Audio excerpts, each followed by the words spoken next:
தமிழ் பேசும் நல்லுள்ளங்களுக்கு வணக்கம். நேயர்களே, இது உங்கள் ஸ்பார்க் தமிழ் ஆடியோ புக்ஸ். இதுவரைக்கும் நம்ம சேனலை சப்ஸ்கிரைப் பண்ணாதவங்க சப்ஸ்கிரைப் பண்ணிக்கணும். அப்படியே பக்கத்தில் இருக்கிற பெல் பட்டனையும் கிளிக் பண்ணிக்கணும். இந்த கதை நான் வாசிக்கிற விதம் இதெல்லாம் உங்களுக்கு பிடிச்சிருந்தா கதை கேட்கும் ஆர்வம் உள்ள உங்க நண்பர்களுக்கு ஷேர் பண்ணுங்க, லைக் மற்றும் கமெண்ட் பண்ணுங்க. அத்தியாயம் 1. மைதிலியையும் சம்பத்குமாரையும் வழியனுப்ப ஸ்டேஷனுக்கு ஒரு பட்டாளமே வந்திருந்தது.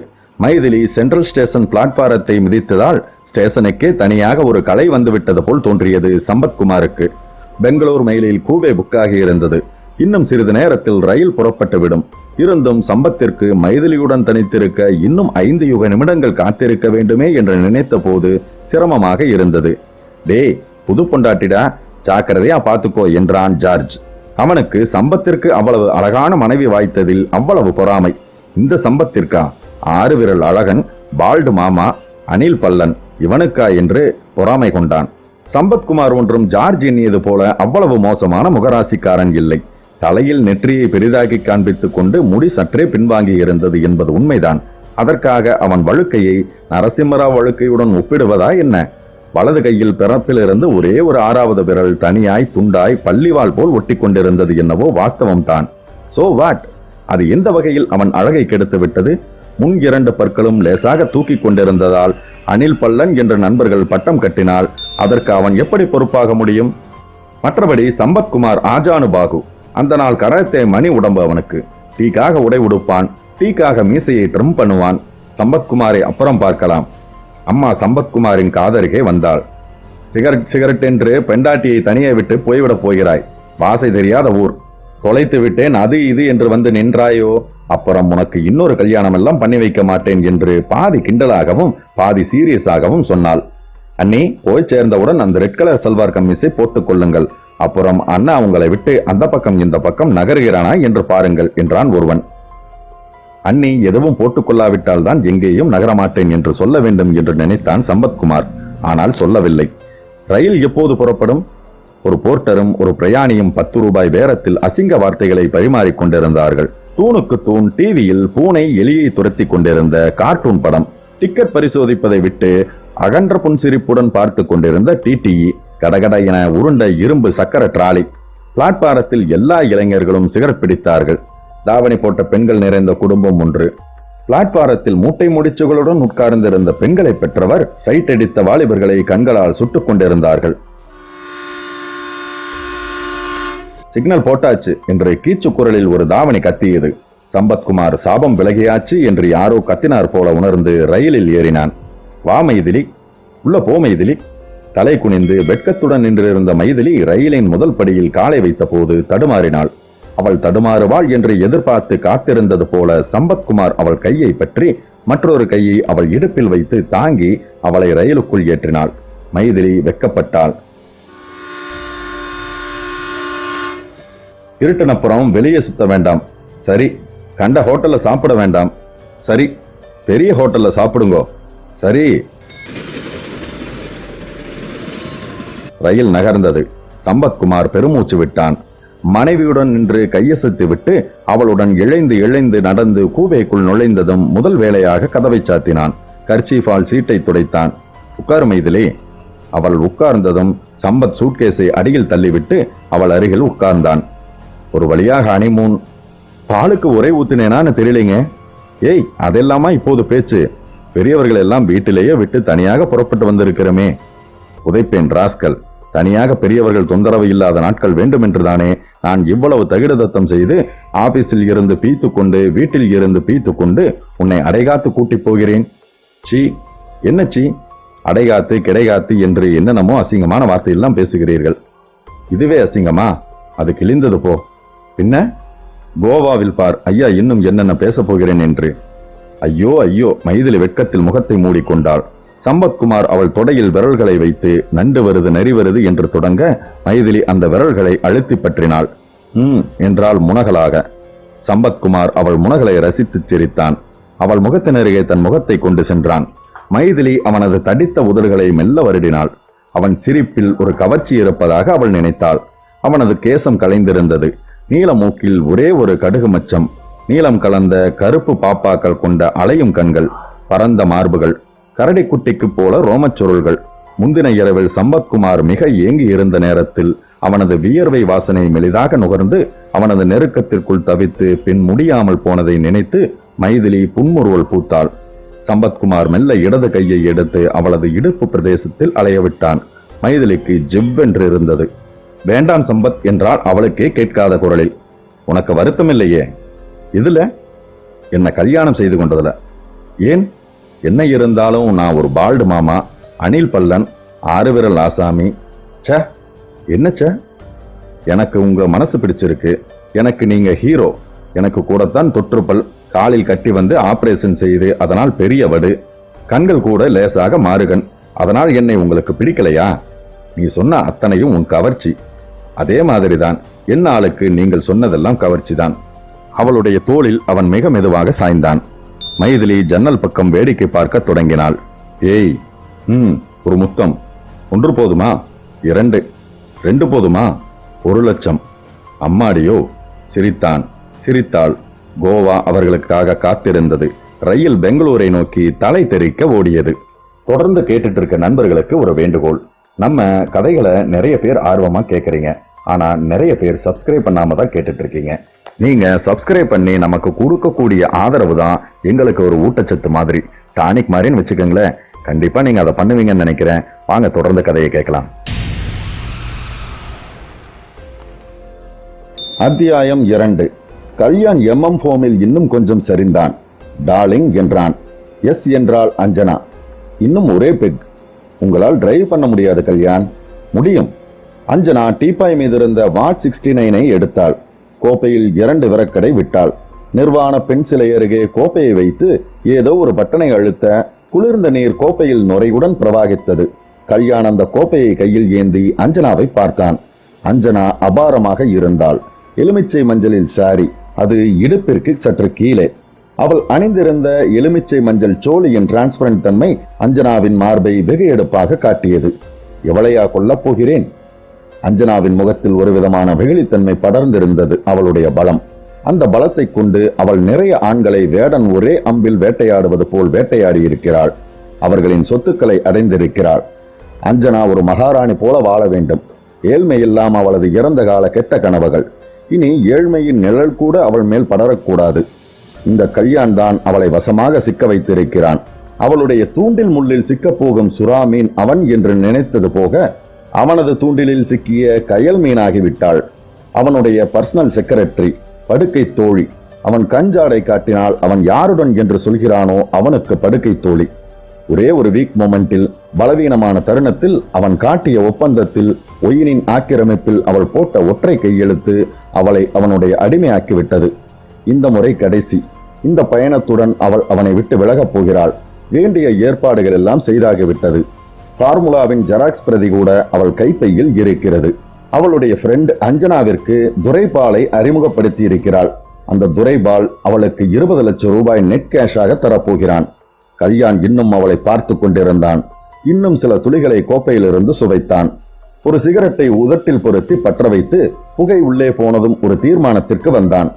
நாம் புறப்படுகிறோம் என்றான். ஆம் என்றாள் அஞ்சனா. கல்யாண் எழுந்தான். நல்ல உயரமாக இருந்தான். கருப்பு நிறத்தில் சூட் அணிந்திருந்தான். கோவா வரை உங்களால் டிரைவ் பண்ண முடியுமா கல்யாண்? முடியும். கோவாவில் நான் யாருடன் சல்லாபிக்க வேண்டும்? சொன்னால்தான் வருவாயா டார்லிங்? உங்களுடைய பிசினஸ் இம்ப்ரூவ் ஆக வேண்டும் என்பதற்காக நீங்கள் சொல்லும் ஒவ்வொரு டீலருடனும், ஒவ்வொரு பேங்கருடனும், ஒவ்வொரு ஃபாரின் ஏஜென்ட்டுடனும் நான் தனித்து இருந்திருக்கிறேன். என் உடலில் மற்றவர்கள் விளையாடும் போதெல்லாம் பொறுத்துக் கொள்கிறேன். இப்போது கோவாவில் நான் யாருடன் தனித்திருக்கப் போகிறேன் என்பதை தெரிந்து கொள்ள கூடவா எனக்கு உரிமை இல்லை? கல்யாண் அவள் அருகே வந்து அவளை தழுவி இருக்கினான். ஒற்றை விரலால் அவளது உதடுகளை வருடிவிட்டான். காம் டவுன் என்றான். அஞ்சனா அடங்கி போனாள். ஓ, ட்ரெஸ் சேஞ்ச் பண்ணிட்டு வா. அஞ்சனா ஒரு தனி அறையில் நுழைந்தாள். கட்டியிருந்த புடவையை களைந்துவிட்டு ஒரு நேவி ப்ளூ சாரியை தேர்ந்தெடுத்து அணிந்தாள். ஏன் திடீரென்று கல்யாண் இப்படி நடந்து கொள்கிறான்? ஏதாவது தெரிந்து விட்டதா? வெளியே வந்த அஞ்சனா கல்யாணை பார்த்து ஆச்சரியப்பட்டாள். கல்யாண் உருமாறி இருந்தான்.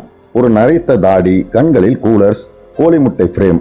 அவனுடைய கருமையான முடி பொருந்திய தலையில் நரைமுடியுடன் கூடிய ஒரு விக் பொருத்தப்பட்டிருந்தது. என்ன கல்யாண் இது என்றாள். ஆடி கறக்கும் மாட்டை ஆடி கறக்க வேண்டும், பாடி கறக்கும் மாட்டிடம் பாடி கறக்க வேண்டும். இது இந்த வேஷத்தில் போனால்தான் படியும். சோ இளவேசம் என்றான். அஞ்சனா அவனை சுற்றி சுற்றி வந்து பார்த்தாள். பர்ஃபெக்ட், கமான் லெட்ஸ் கோ.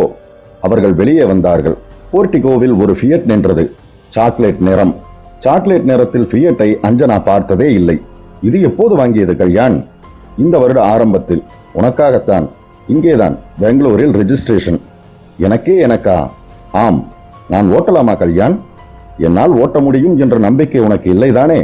சேச்ச, எனக்கு ஆசையாக இருக்கிறது, அதனால் கேட்டேன். ரைட் என்றான். பின்னால் திரும்பினான்.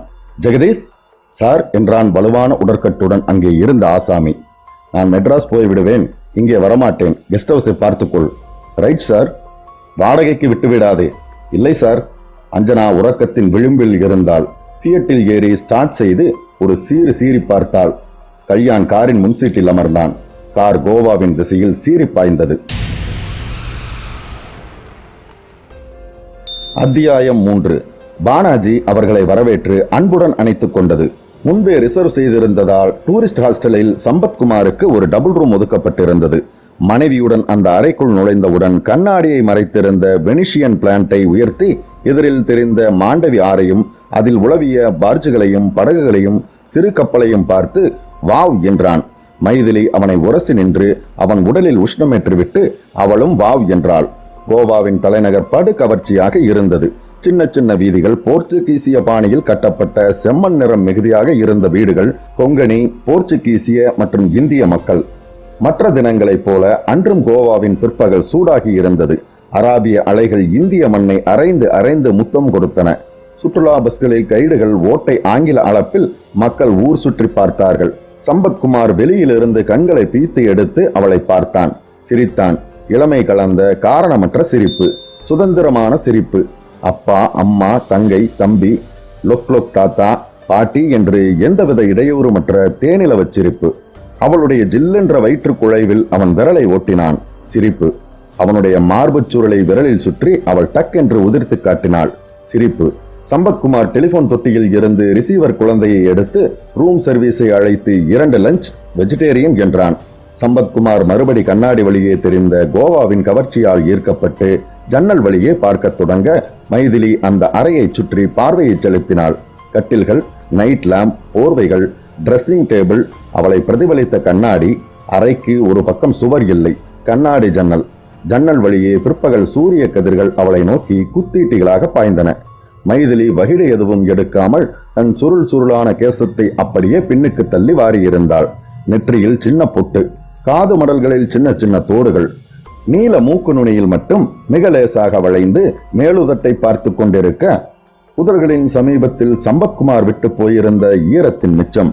இன்னும் கொஞ்சம் ஆழமாய் அந்தரங்கமாய் அவளை ஆராயலாம் என்று நினைத்த நேரத்தில் பஸ்ஸர் சங்கீதம். Room service, lunch. சாப்பிட்டு விட்டு கீழே வந்தார்கள். கீழே வரும் முன் மைதிலி உடை மாற்றினாள்.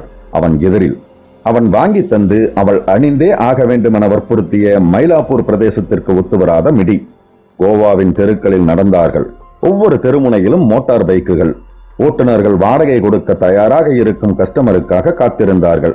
பேண்ட் அணிந்த பெண்ணொருத்தி மெட்ராஸ் ஆட்டோ அமர்த்தி போகும் அதே சகஜத்துடன் ஒரு மெக்கானிக் வாலிபனின் பின்னால் ஏறி அமர்ந்து மிராமர் என்று சொன்னாள். பைக் ட்ரூ ட்ரூ என்றது. ஒவ்வொரு 3வது கடையிலும் கவர்ச்சி பெண்கள் போஸ்டர் நிறைய மது அருந்த அழைத்தார்கள். கோவா அஸ்தமனத்தை அட்டை படத்திற்கு விற்க காமிரா சகிதம் ஒரு அமைச்சூர் உயர்ந்த கட்டிடத்தின் மொட்டை மாடியில் பேலன்ஸ் செய்தான். சம்பத்குமார் மனைவியுடன் இழைந்து இழைந்து நடந்தான். சம்பத், என்ன? நம்ம இப்போது டூரிஸ்ட் பஸ்ஸில் ஏறி இந்த ஊரை சுற்றி பார்க்க போகிறோம். நாம் இங்கே வந்தது கோவாவை சுற்றி பார்க்கவா? என்ன, ரூமில் தனியாக இருக்கத்தான். ஐய என்றாள் மைதிலி.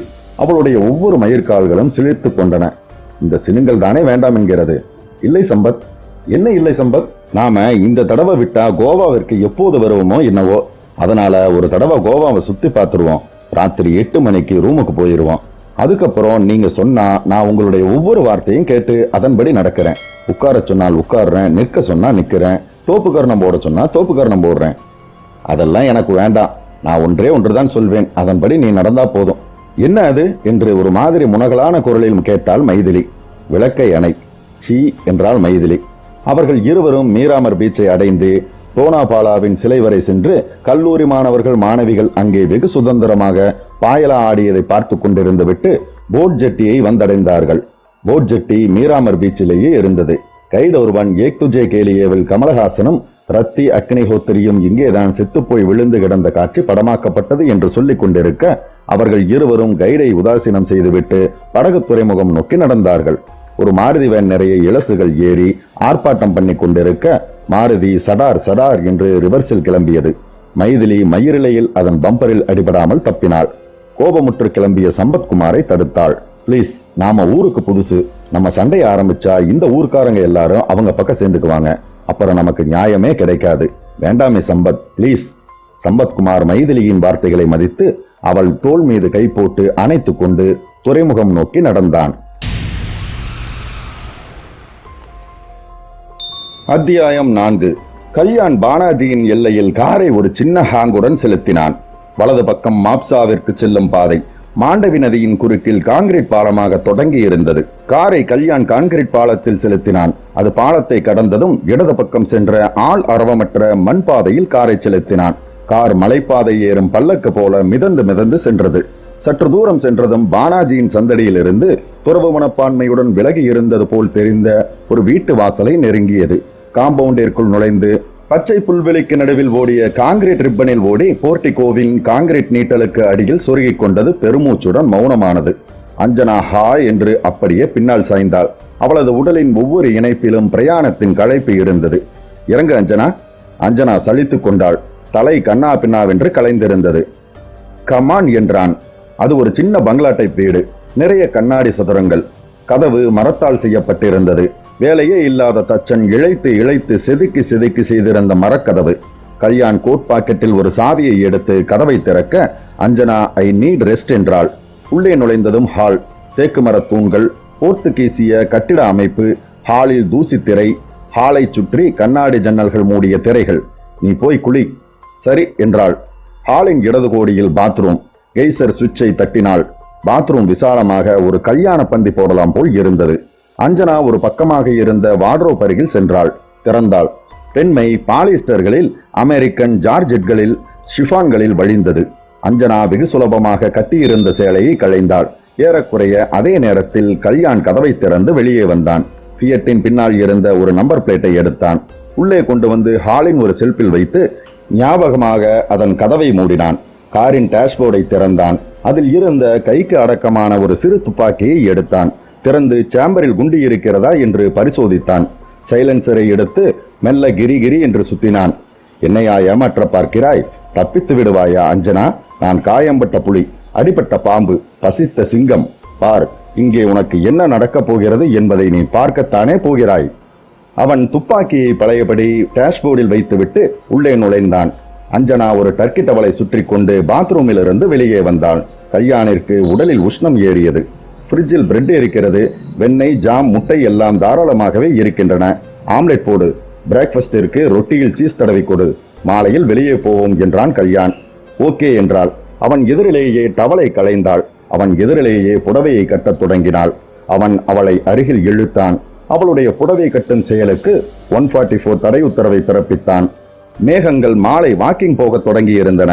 நாம் எப்போது வெளியே போகப் போகிறோம் என்று அஞ்சனா கேட்டாள். இப்போது புதிதாக உடுத்தி இருந்தாள்.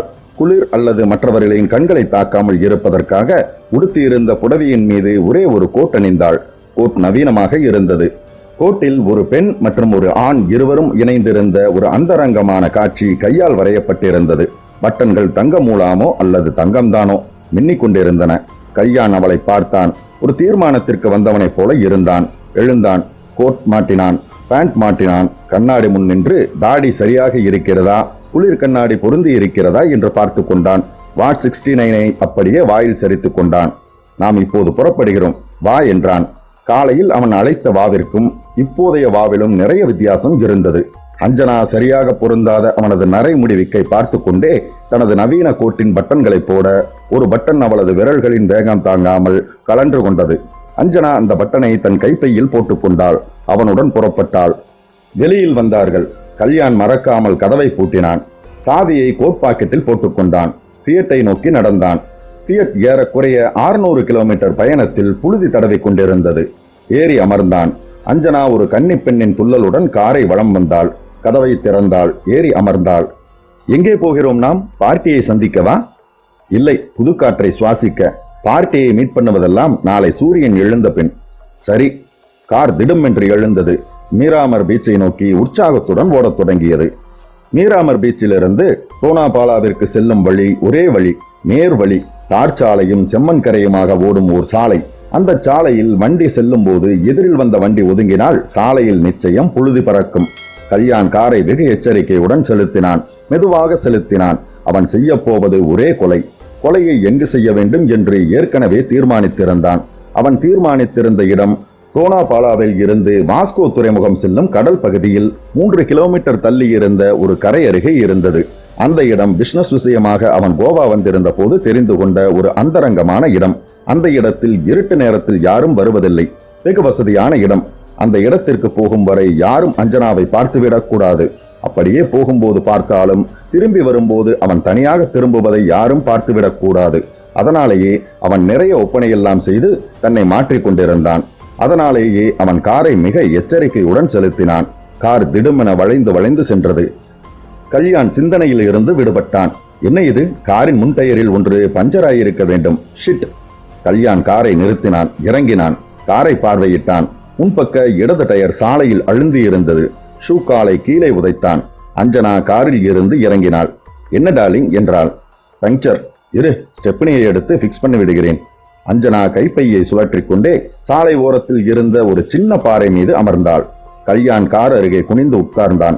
காரை லேசாக உயர்த்த வேண்டியிருந்தது. அஞ்சனா, என்ன? பக்கத்தில் ஏதாவது ஒரு சின்ன பாறாங்கல் இருந்தால் கொண்டு வாயேன். அஞ்சனா கைப்பையை கீழே வைத்தாள். சற்று தூரத்தில் இருந்த ஒரு சிறு பாறையை எடுத்து கல்யாணிடம் நீட்டினாள். கல்லை டயரின் முன்பக்கம் வைத்தான் கல்யாண். எனி ட்ரபிள் மிஸ்டர் என்று ஒரு குரல் கேட்டது. கல்யாண் திரும்பினான்.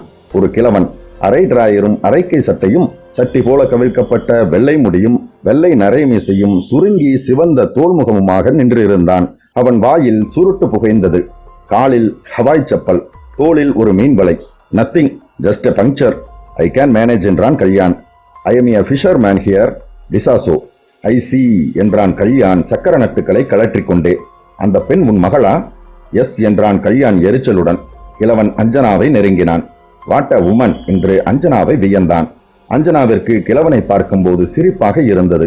இந்த வயதிலும் இப்படி மனம் திறந்து பேச போர்த்துகீசியர்களாலும் ஆங்கிலேயர்களாலும் தான் முடியும். ஓ பாப்பா, ஹவு டு யூ டு என்று கேட்டு கிழவனின் கையை பற்றி குலுக்கினாள் அஞ்சனா. நீ என் மனைவியை நினைவுபடுத்துகிறாய். உன் தகப்பன் கார் சக்கரத்தை மாட்டும் வரை நான் உனக்கு கம்பெனி தருகிறேன். என் மனைவி லில்லிக்கும் உன் போன்ற கண்கள், உன் போன்ற தேன் ஒழுகும் உதடுகள், என் இரவுகள் எல்லாமே சொர்க்கம்தான் அவள் இருந்த நாட்களில் என்று டிசோசா சுருட்டை புகைத்துக் கொண்டே அஞ்சனாவிற்கு பக்கத்தில் வந்து அமர்ந்தான். உங்கள் மனைவியை நீங்கள் இவ்வளவு தூரம் நேசிக்கிறீர்கள், இத்தனை வயதிற்கு பின்னும் ஆச்சரியம்தான் என்றாள்.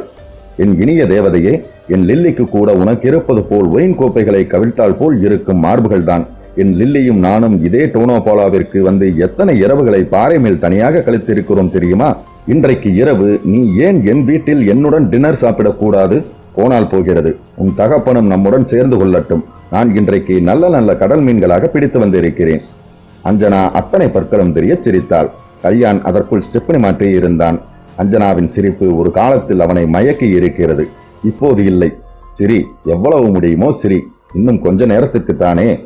அஞ்சனா என்றான் காருக்கருகில் இருந்தபடி. இதோ வந்து விட்டேன். பை பை என்றாள் அஞ்சனா போர்த்துகீசியனை பார்த்து கையாட்டி. போகிறாயா? என் அன்பை யாருமே தாங்குவதில்லை. லில்லி கூட அப்படித்தான். என் கடல் போன்ற அன்பை தாங்க முடியாமல் ஒரு தொங்கு மீசை இளைஞனுடன் ஓடிவிட்டாள். நீ சின்ன பெண், நீயா என்னுடன் இருக்க போகிறாய்? போ போ, போவதற்கு முன் ஒரு முத்தமாவது கொடுத்து விட்டு போ. அஞ்சனா என்றான் கல்யாண் பொறுமையின்றி. இதோ வந்து விட்டேன் என்றாள் அஞ்சனா. ஓ பாப்பா, கல்யாண் இஸ் காலிங் மீ. நான் முத்தம் தர வேண்டும் என்று விரும்பினாய் இல்லையா? கமான் வா, I will give you a kiss. போர்த்துகீசிய கிழவன் ஆசையுடன் அஞ்சனாவை நெருங்கினான். அஞ்சனா அவன் நெற்றியில் ஒரு முத்தமிட்டாள். கிழவனின் சுருங்கிய தோல் முகம் ஏமாற்றத்தில் மேலும் சுருங்குவது கண்டு கைகுட்டி சிரித்துவிட்டு காரை நோக்கி ஓடினாள். கார் அவளுக்காகவே காத்திருந்த மாதிரி அவள் ஏறியவுடன் ஜிபுக்கென்று புறப்பட்டது. அத்தியாயம் 5. சம்பத்குமார் ஜெட்டியின் வரிசையாக படகுகள் நின்றிருந்த இடத்தை அணுகினான். Come on young man, come on, enjoy your honeymoon. படகு சவாரியில் சொர்க்கத்தை பார்க்கலாம். கமான் என்று கத்திக் கொண்டிருந்த ஓர் இளைஞன் அணுகினான். உன் பெயர் என்ன? துர்காதாஸ் என்றான் அவன். எனக்கு ஒரு படகு வேண்டும். நானும் என் மனைவியும் மட்டும் போகிற மாதிரி. பெடலிங்கா போயிங்கா? பெடலிங். இந்த படகை எடுத்துக் கொள்ளுங்கள். அலையில்லாத கடல் பகுதி இது. ஒன்றும் ஆபத்தில்லை. 1 ஹவருக்கு 50 rupees. அட்வான்ஸ் 200. சம்பத்குமார் பணத்தை எண்ணி கொடுத்தான். துர்காதாஸ் காட்டிய படகில் மனைவியை ஏற்றினான். படகு அசைந்தது. ஐயோ என்று மைதிலி பயத்தில் அலற, ஒன்றுமில்லை, படகு அப்படித்தான் ஆடும், ஒன்றும் ஆகாது, ஏறிக்கொள்ளுங்கள் என்றான் துர்காதாஸ். பயப்படாதே மைதிலி என்று மனைவிக்கு பக்கத்தில் அமர்ந்தான் சம்பத்குமார். பெடலை ஒரு முறை அழுத்தினான். கிளக் என்றது தண்ணீர். படகு முன்னால் நகர்ந்தது. மைதிலி அந்த பெடகை காலால் அழுத்தி என்று மனைவிக்கு பெடலை சுட்டி காட்டினான். மைதிலி அழுத்தினாள். படகு இன்னும் கொஞ்சம் நகர்ந்தது. மைதிலிக்கு உற்சாகம் நெருப்பாய் பற்றி கொண்டது. சம்பத்குமார் லீவரை திருப்பி படகை திருப்பினான். படகு நகர்ந்தது. மாலை நேரம். அந்தி மயங்கிக் கொண்டிருந்தது. சூரியன் மேற்கில் இரத்த கலரியாய் செஞ்சாந்து ரகலையாய் இறங்கிக் கொண்டிருந்தான். வானத்தின் கருநீல பின்னணியில் வெண் கொக்குகள் எதற்காகவோ கூட்டமாக பறந்து கொண்டிருந்தன. கடலில் படகு நகர நகர கடல் நீர் படகின் பக்கங்களில் மோதி நீர்த்திவலைகளை ஈரத்துண்டை உதறினால் கிடைப்பது போல் வீசிக்கொண்டிருந்தது. மைதிலி சிலிர்த்தாள். மறக்கவே முடியாது சம்பத். எதை? இந்த தேனிலவை, இந்த பயணத்தை, இந்த தருணத்தை என்றாள். ஏன் இன்னொன்றை விட்டுவிட்டாயே மைதிலி? எது? அந்த இரவுகளை. சி, உங்களுக்கு எப்போதும் அதே நினைப்பு. கல்யாணமான புதிதில் அந்த நினைப்பு இல்லாமல் போனால்தான் தப்பு மைதிலி. இன்றைக்கு ரூமுக்கு போனவுடன் நான் என்ன செய்ய போகிறேன் தெரியுமா? என்ன? உன்னை அப்படியே கட்டிலில் கிடத்தி. மைதிலி அவன் வாயை பொத்தினாள். கரையோரம் தென்னை மரங்கள் நெருக்கி அடித்து வளர்ந்திருந்த ஓரிடத்தை காட்டினாள். அங்கே பாருங்கள் சம்பத். எங்கே? தென்னைகள் சூழ்ந்த அந்த இடம் எவ்வளவு அழகாக இருக்கிறது. ஆமாம், படகின் பெடலை மிதித்து மிதித்து காய் எல்லாம் கெஞ்சுகிறது சம்பத். அங்கே கொஞ்ச நேரம் ரெஸ்ட் எடுப்போமா? எனக்கு 10 முத்தம் தருகிறாயா? படகை கரை நோக்கி செலுத்தினான் சம்பத். அந்த இடத்தில் அவர்களுடைய விதி மாற்றி எழுதப்பட போவது தெரியாமல் அவர்கள் படகிலிருந்து கரையில் இறங்கினார்கள். வாட் அ பியூட்டிஃபுல் பிளேஸ் என்று சன்னமான குரலில் சொல்லி ஆச்சரியப்பட்டாள் மைதிலி. அத்தியாயம் 6. கல்யாண் ஒரு தனிப்படகில் அஞ்சனாவுடன் ஏற்கனவே அந்த இடத்தை அடைந்திருந்தான். அஞ்சனாவிற்கு அந்த இடம் வினோதமாக இருந்தது. சுற்றிலும் அடர்த்தியான தென்னை மரங்கள். இரும்பு தாது எடுப்பதற்காக நிலம் தோண்டப்பட்டிருந்ததால் சரிவுகளாக இருந்தது. பெட்ரோலியம் கிடைக்கிறதா என்று பார்ப்பதற்காக தோண்டப்பட்ட ஆழமான குழி ஒன்று நிராதரவாக இருந்தது. அந்த குழி இருட்டாக இருந்தது. ஆங்காங்கே சிறு சிறு கிளைகள் அந்த குழியில் நீட்டிக்கொண்டு இருந்தன. மௌனம் அடர்த்தியாக தொங்கியது. தூரத்தில் 1-2 வீடுகள் சிறு முணுக்கிழக்குடன் தெரிந்தன. இந்த பக்கத்தில் 50 மீட்டர் தூரத்தில் கடல் அலைகள் அவ்வளவாக இன்றி ஆழ் நீளத்துடனும் கருமையுடனும் பயமுறுத்தி கொண்டிருந்தது. மேலே சில மேகங்கள் அலைந்தன. அந்த பிரதேசத்தின் தனிமை, யாரும் அணுகாத தன்மை எல்லாமாக சேர்ந்து அஞ்சனாவை உறுத்த முதன்முறையாக ஒரு பய ஈட்டி குத்தியது. பயத்தை வெளியில் காட்டிக்கொள்ளாமல் இறங்கினாள். இயல்பாக இருப்பவள் போல் காட்டிக்கொள்ள ஹேண்ட்பேக்கை சுழற்றி காற்றை கிழித்தாள். கல்யாண் அவளுக்கு பக்கத்தில் வந்து நின்றான். சோ, தீர்மானம் பண்ணிவிட்டாயா என்று கேட்டான். எதை என்றாள் அஞ்சனா அவனை புதிராக பார்த்து. இன்னும் என்னிடம் நடிக்காதே அஞ்சனா என்றான். அவளை நேராக பார்த்தான். கூலர் சொலியாக தெரிந்த அவனது விழிகள் அவளை மேலும் அச்சுறுத்தின. என்ன அப்படி பார்க்கிறீர்கள்? பார்க்க கூடாதா? அஞ்சனா வெறித்து பார்த்தாள். தூரத்தில் படகு மெல்ல அசைந்தது. அந்த இடத்தில் கடலில் ஒரு வளைவு இருந்தது. வேறு யார் வந்தாலும் இந்த வளைவை மட்டும் அணுக முடியாத அளவு ஒளிந்து வளைந்திருந்த ஒரு வளைவு. நேற்று முன்தினம் எங்கே போயிருந்தாய்? யோசித்தான். ஹெல்த் கிளப் என்று சொல்லிவிட்டு கன்னத்தில் அறை வாங்கினாள். துரைபாலுடன் கோரமண்டல் ஹோட்டலில் ஹெல்த் கிளப்பா? துரைபாலா? இங்கே பார், இந்த பாசாங்கு வேலையெல்லாம் வேண்டாம். உன் விஷயம் முழுவதும் எனக்கு தெரியும். துரைபாலிடம் அக்ரிமெண்டில் கையெழுத்து போட்டு கொடுத்திருப்பது எனக்கு தெரியும். நீ நாளை மறுநாள் துபாய்க்கு பறக்கப் போகிறாய். 10 லட்சம் ரூபாய் உனக்கு கேஷாக கிடைக்கப் போகிறது. என்னை ஏமாற்றி எனக்கு துரோகம் இழைத்து நீ பணத்தால் உன் உடலை மூடிக்கொள்ள துரைபாலின் துபாய் கம்பெனியில் உன் வேலை ரிசப்ஷன் கேள். மற்றபடி அங்கே ரிசப்ஷனிஸ்ட் வேலையை தவிர சகலமும் செய்ய போகிறாய். எனக்கு எல்லாம் தெரியும். அஞ்சனாவின் உதடுகள் துடித்தன. உடல் நனைந்த கோழி போல் சிலிர்த்தது. எப்படி சமாளிக்கப் போகிறேன்? என்ன சொல்ல போகிறேன்? நீங்கள் என்ன செய்ய போகிறீர்கள்? உன்னை விடப்போவதில்லை. குப்பையில் கிடந்த உன்னை தூக்கி வந்து வாழ்வு கொடுத்து கேட்டதெல்லாம் வாங்கி தந்து உடலெல்லாம் தங்கமாக இழைத்து. அஞ்சனா திடீரென்று வெடித்தாள். So what? நீங்கள் என் கணவரா? நான் கூண்டில் அடைபெற்றேன். இரவு, பகல், நடுப்பகல், மாலை என்று எப்போதும் தேவைப்பட்ட போது மற்றவர்களுக்கு உடலை காட்ட வேண்டும். அதற்காக எனக்கு கிடைத்தது வார்ட்ரோப் நிறைய சாரி, வீடு, சாப்பாடு, அப்புறம் 0. என் சுதந்திரம் எங்கே? நான் போகத்தான் போகிறேன். ஐயோ! கல்யாண் அடித்த அடி 10 செகண்டிற்குள் அவளுள் ரொயிங் என்று சுவர்கோழியின் ரீங்காரமாக ஒலித்தது. போய்விடுவாயா? போவேன். கல்யாண் கோட் பாக்கெட்டில் இருந்து துப்பாக்கியை எடுத்தான். அவளை மூர்க்கமாக தன்னருகே இழுக்க முயற்சி செய்தான். அப்போதுதான் அஞ்சனாவை அந்த பயம் தாக்கியது. கல்யாண் இல்லை, இது ஒரு மிருகம். அஞ்சனா படகை நோக்கி ஓடினாள். கல்யாண் குறுக்கிட்டு தன் கால்களால் அவள் கால்களை சந்தித்தான். கீழே குப்புற விழுந்து அவளுடைய அழகான உடல் அங்கிருந்த அழகற்ற கல்லிலும் மண்ணிலும் பட்டு ஏதோ ஒரு முள் வயிற்று பக்கம் கிழித்து சரக்கென்று சத்தம் வந்து கத்தினாள். கல்யாண் அவள் வாயை பொத்தினான். கைகளை பின்னால் முறுக்கினான். கத்தாதே, கொஞ்சமாவது சித்திரவதையை அனுபவித்து விட்டு செத்துப்போ. இந்த இடத்தில் உனக்கு சமாதி என்று ஏற்கனவே நான் தீர்மானித்து விட்டேன். அதோ தெரிகிறது பார், ஆழமான குழி. அதில் தான் உன்னை போடப் போகிறேன். நான் இந்த புதைக்குழியை தேடி 2 தடவை வந்திருக்கிறேன். 100 அடிக்கு கீழே தான் தண்ணீர், அதுவும் கெமிக்கல் கலந்த தண்ணீர், இரும்பு தாதும் எண்ணெய் வாசமும் கலந்த நீர். உன் உடலை இந்த குழி ஏற்கும். உன் உடல் அழுகி நாற்றமடைந்தாலும் அது வெளியே காட்டாது. இங்கே நீ இப்படி செத்தொழிந்து விழுந்திருப்பதை யாருக்கும் தெரியாது. நீ ஏற்கனவே காணாமல் போய்விட்டாய் என்று மெட்ராஸ் போலீஸில் ரிப்போர்ட் செய்திருக்கிறேன். பைத்தியகார போலீஸ் உன்னை எங்கெங்கேயோ தேடும். கோவா வந்து டோனோபோலா வந்து படகெடுத்து வந்த இந்த ஆழக்குழிக்குள் தூண்டில் போட்டு பார்க்க வேண்டும் என்று யாருக்கும் தோன்றப்போவதில்லை. ஹஹஹா. கல்யாண் வெறி பிடித்தவன் போல் அவளின் அழகான கழுத்தை அழுத்தினான். அவள் முகத்தில் ரத்தம் பாய்ந்தது. தன் கை நகங்களால் அவனை கீற பார்த்தாள். கல்யாண் தப்பித்தான். துப்பாக்கியால் அவள் நெற்றிப்பொட்டில் அடித்தான். அவள் புடவையின் தலைப்பு கலன்றது. கோட்டின் பட்டன்கள் தெரித்தன. மார்பு விம்மியது, தனிந்தது. கல்யாண் அவள் வயிற்றில் துப்பாக்கியால் ஒரு முறை குத்தினான். பிளக் என்று எதையோ வாந்தி எடுத்தாள். கல்யாண், பிளீஸ், உங்களை விட்டு ஒரு அடி எடுத்து வைக்க மாட்டேன். உங்க கூடவே இருப்பேன். நான் செய்தது தப்புதான், ஏத்துக்கிறேன். மூச்சிறைத்தாள், கை குப்பினாள், சேவித்தாள், கால்களில் வளப்பார்த்தாள். கல்யாண் சிரித்தான். அவள் முடியை பற்றி உயர்த்தி கீழே தள்ளினான். அவள் அசையாமல் கிடந்தாள். கல்யாண் ஆராய்ந்து கீழே விழுந்த கோட் பட்டன்களை திரட்டி எடுத்தான். 1, 2, 3, 4. அவள் அதற்குள் பலம் சேகரித்து அங்கிருந்து ஓடினாள். கல்யாண் அவள் காலில் சுட்டான். விழுந்தாள். அவளை அணுகி அவளை எழுப்பி அவள் மார்பில் துப்பாக்கியை பதித்து ரவிக்கையை நீக்கினான். நோ நோ நோ கல்யாண் என்று வீறிட்டாள். அவன் துப்பாக்கியின் விசையை சிரித்துக் கொண்டே இயக்கினான். சைலன்சர் துப்பாக்கி டபுக் என்றது. மார்பில் ரோஜா போல ரத்தம். அஞ்சனா கத்தவில்லை. டபுக் டபுக் டபுக். அஞ்சனா கத்தவே இல்லை. ஓ, வாட் அ பியூட்டிஃபுல் பிளேஸ் என்று மைதிலி கேட்டாள். தற்செயலாக திரும்பினாள். கல்யாணை பார்த்தாள். அவன் துப்பாக்கியால் சுடுவதை பார்த்தாள். சுடுபட்ட பெண் நின்றபடி ரத்தம் வெளியிட்டுக் கொண்டே தள்ளாடினாள். பின்வாங்கி அவளுக்கு நேர் பின்புறம் இருந்த 3 அடி விட்டம் இருந்த குழியின் விளிம்பில் நின்றாள் அவள். அவள் காலை வாரினான். அவள் தலைகீழாக குழியில் செறிந்தாள். மைதிலி அலறினாள். வினோதமான அலறல். அந்த குரல் ரயில் என்ஜினின் தொண்டை கட்டிய விசில் போல இருந்தது. சம்பத்குமார் திடுக்கிட்டு திரும்பினான். கல்யாண் திடுக்கிட்டு திரும்பினான். அத்தியாயம் 7. முதலில் சுதாரித்தவன் சம்பத்குமார். அவனும் அந்த காட்சியை, கடைசி வினாடி நிகழ்வுகளை பார்த்து விட்டான். ஏதோ ஒரு நரைமுடிக்கார கோட் சூட் அணிந்த தாடி ஆசாமி கோவாவின் ஒதுக்குப்புறமான ஓரிடத்தில் ஓர் அழகான பெண்ணை சுட்டு அவள் உடலை சிதைத்த காட்சி அவன் மனதில் அப்படியே உறைந்து போயிருந்தது. அந்த கிழவனும் இவர்களை பார்த்து விட்டான். இப்போது அவன் என்ன செய்வான்? அவன் செய்த ஒரு கொடூரத்திற்கு கடலும் படகும் தென்னை மரங்களும் சாட்சிகள். அவை கடைசி வரை மௌனமாக இருந்து விடலாம். ஆனால் இவர்கள் மௌனமாக இருக்க முடியாதே. அந்த கிழவன் என்ன செய்ய போகிறான்? துரத்தி வரப்போகிறானா? போலீஸ் இங்கே எப்படி வர முடியும்? இது சினிமா இல்லையே. இப்போது என்ன செய்வது? கிழவன் துப்பாக்கியை அவர்களை நோக்கி குறிவைத்தான்.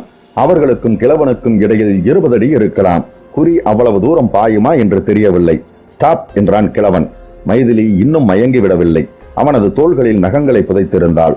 கைகளில் இருந்த நடுக்கம் அவனது உடலில் ஊடுருவி அவனுள் ஒரு சிலிர்ப்பை ஏற்படுத்தியது.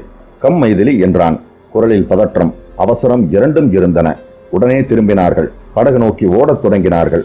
அவர்கள் படகினை அவர்கள் வளைவின் இன்னொரு பக்கத்தில் நிறுத்தி இருந்தார்கள். கரைக்கு வெகு அண்மையில் இருந்த இடம். துப்பாக்கி ஆசாமியின் படகு அவர்கள் படகை அடைய கொஞ்சம் சுற்றியாக வேண்டும்.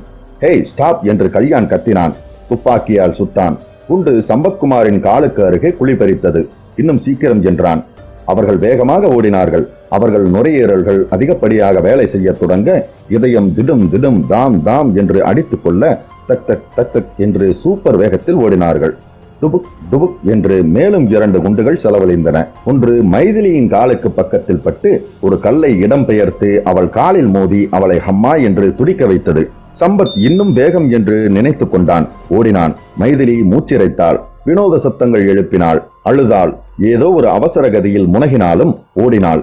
அவர்கள் படகை முதலில் அடைந்தார்கள். படகில் விழுந்தார்கள். படகு ஏறுகையில் அது ஆடியதற்காக கத்திய மைதிலி இப்போது அது கவிழ்ந்தாலும் பயப்பட மாட்டாள் என்று தோன்றியது. அவர்கள் 2 பேர். 2 பேர் வலிமையும் இணைந்து கால்கள் அழுத்த அழுத்த படகு புறப்பட்ட இடம் நோக்கி நீரில் அம்பு போல விரைந்தது. கல்யாணின் படகு தெரிகிறதா என்று பார்த்தார்கள். இல்லை. சம்பத் ஒரு பெருமூச்சு விட்டான். இன்னும் சிறிது நேரத்தில் கரை. அப்புறம் இந்த சம்பவமே ஒரு கெட்ட கனவு என்று நினைத்து மறந்துவிட வேண்டியதுதான். அவர்கள் கரை வந்து சேர்ந்ததும் கொடுத்த டெபாசிட்டை கூட திரும்ப பெற்றுக் கொள்ளாமல் ஆட்டோ, டாக்ஸி என்று ஏதாவது இருக்கிறதா என தேடினார்கள். அவர்களின் அவசரத்தில் ஒரு சாக்லேட் நேர ஃபியட் மீது இடித்துக் கொண்டு விழுந்து மறுபடியும் சுதாரித்தார்கள். ஒரு டூரிஸ்ட் பஸ் நிறைய உற்சாக குரல்கள் கத்தின. பஸ் புறப்பட்டுக் கொண்டிருந்தது. அவர்கள் இருவரும் ஏறக்குறைய பஸ்ஸின் முன்சக்கரங்களில் முட்டிக்கொள்ளாத குறையாக போய் விழுந்து எழுந்து நிற்க டிரைவர் கிரீச் என்று பிரேக்கை அழுத்தினான். டிரைவர் ஏதோ கேட்க வாயெடுப்பதற்குள் சம்பத் பஸ்ஸை கடந்து திரும்பி அதன் முன்கதவை திறந்து மைதிலியை ஏற்றி தானும் தொற்றி சலோ ஜல்தி சலோ என்று சொல்ல நினைத்து காற்றை மட்டும் வெளியில் விட்டான். பஸ்ஸில் கத்தல்கள் நின்று விட்டன. டிரைவர் அவசரத்தை புரிந்து கொண்டான். சட்டென்று கியரை போட்டு பஸ்ஸை எடுத்தான். கல்யாண் படகுத்துறைக்கு வந்து நின்று அந்த இடத்தை பார்வையிட்டான். அவன் வந்தபோது அது பாலைவனமாக இருந்தது. கார்கள் இல்லை. அவனுடைய சாக்லேட் நிற ஃபியட் மட்டும் இருந்தது. ச என்று முஷ்டியை மடக்கி காற்றில் குத்தினான். அஞ்சனாவை நினைத்து கொண்டான். நன்றி இல்லாதவள். அவளுக்கு அப்படிப்பட்ட தண்டனை வேண்டியதுதான். எனக்கு துரோகம் செய்துவிட்டு அவள் வாழ்வது இந்த சமூக நீதியில் பொருந்தாத ஒன்று. இந்த ஜோடி மட்டும் மாட்டாமல் இருந்திருந்தால் வேலை கச்சிதமாக முடிந்திருக்கும். யாருக்கும் தெரியாமலே போயிருக்கும். எவ்வளவு திட்டம் போட்டு வேலை செய்தும் கடைசியில் இந்த மாதிரி ஒரு சிக்கல். போலீஸ் என்னை வேட்டையாட போகிறது. என்னை பிடித்து ஈபிகோ செக்ஷன்களை எல்லாம் என் மேல் எரிய போகிறது. சாகும் வரை தூக்கில் தொங்கவிடப் போகிறது. நான் ஏன் சாக வேண்டும்? நோ. எனக்கு எவ்வளவு வேலைகள் இருக்கின்றன, எவ்வளவோ தினங்கள், எவ்வளவோ இரவுகள், எவ்வளவோ பெண்கள். நான் சாகக்கூடாது. அதற்கு முன் இந்த சாட்சிகள். முதலில் இந்த சாட்சிகளை அப்புறப்படுத்த வேண்டும். எப்படி? யோசி. நிதானமாக யோசித்து முடிவு செய். செயல்படுத்து. முதலில் இங்கே இருப்பது ஆபத்து. இந்த இடத்தை விட்டு விலகு. கல்யாண் முன்கதவை திறந்து காரில் ஏறி அமர்ந்தான். விஸ்கி இருந்தால் நன்றாக இருக்கும் போல இருந்தது. தலையை சாய்த்தான். தலை ஹாரனில் பட்டு ஹாரன் ஹாங் என்று அந்த பிரதேசம் முழுவதையும் நிறைத்தது. உடனே விலகிக் கொண்டான். பின்சீட்டில் இருந்த வாட் 69 எடுத்து திறந்து அப்படியே தொண்டையில் சரித்துக் கொண்டான். படபடப்பு குறைந்தது. குட். இப்போது நான் என்ன செய்ய வேண்டும்? காரை கிளப்பினான். படுவேகமாக சீறினான். மீராமர் வந்து பானாஜி பஸ் ஸ்டாண்ட் வரும் வரைக்கும் அந்த ஜோடி எங்கேயாவது தென்படுகிறதா என்று பார்த்தான். இல்லை.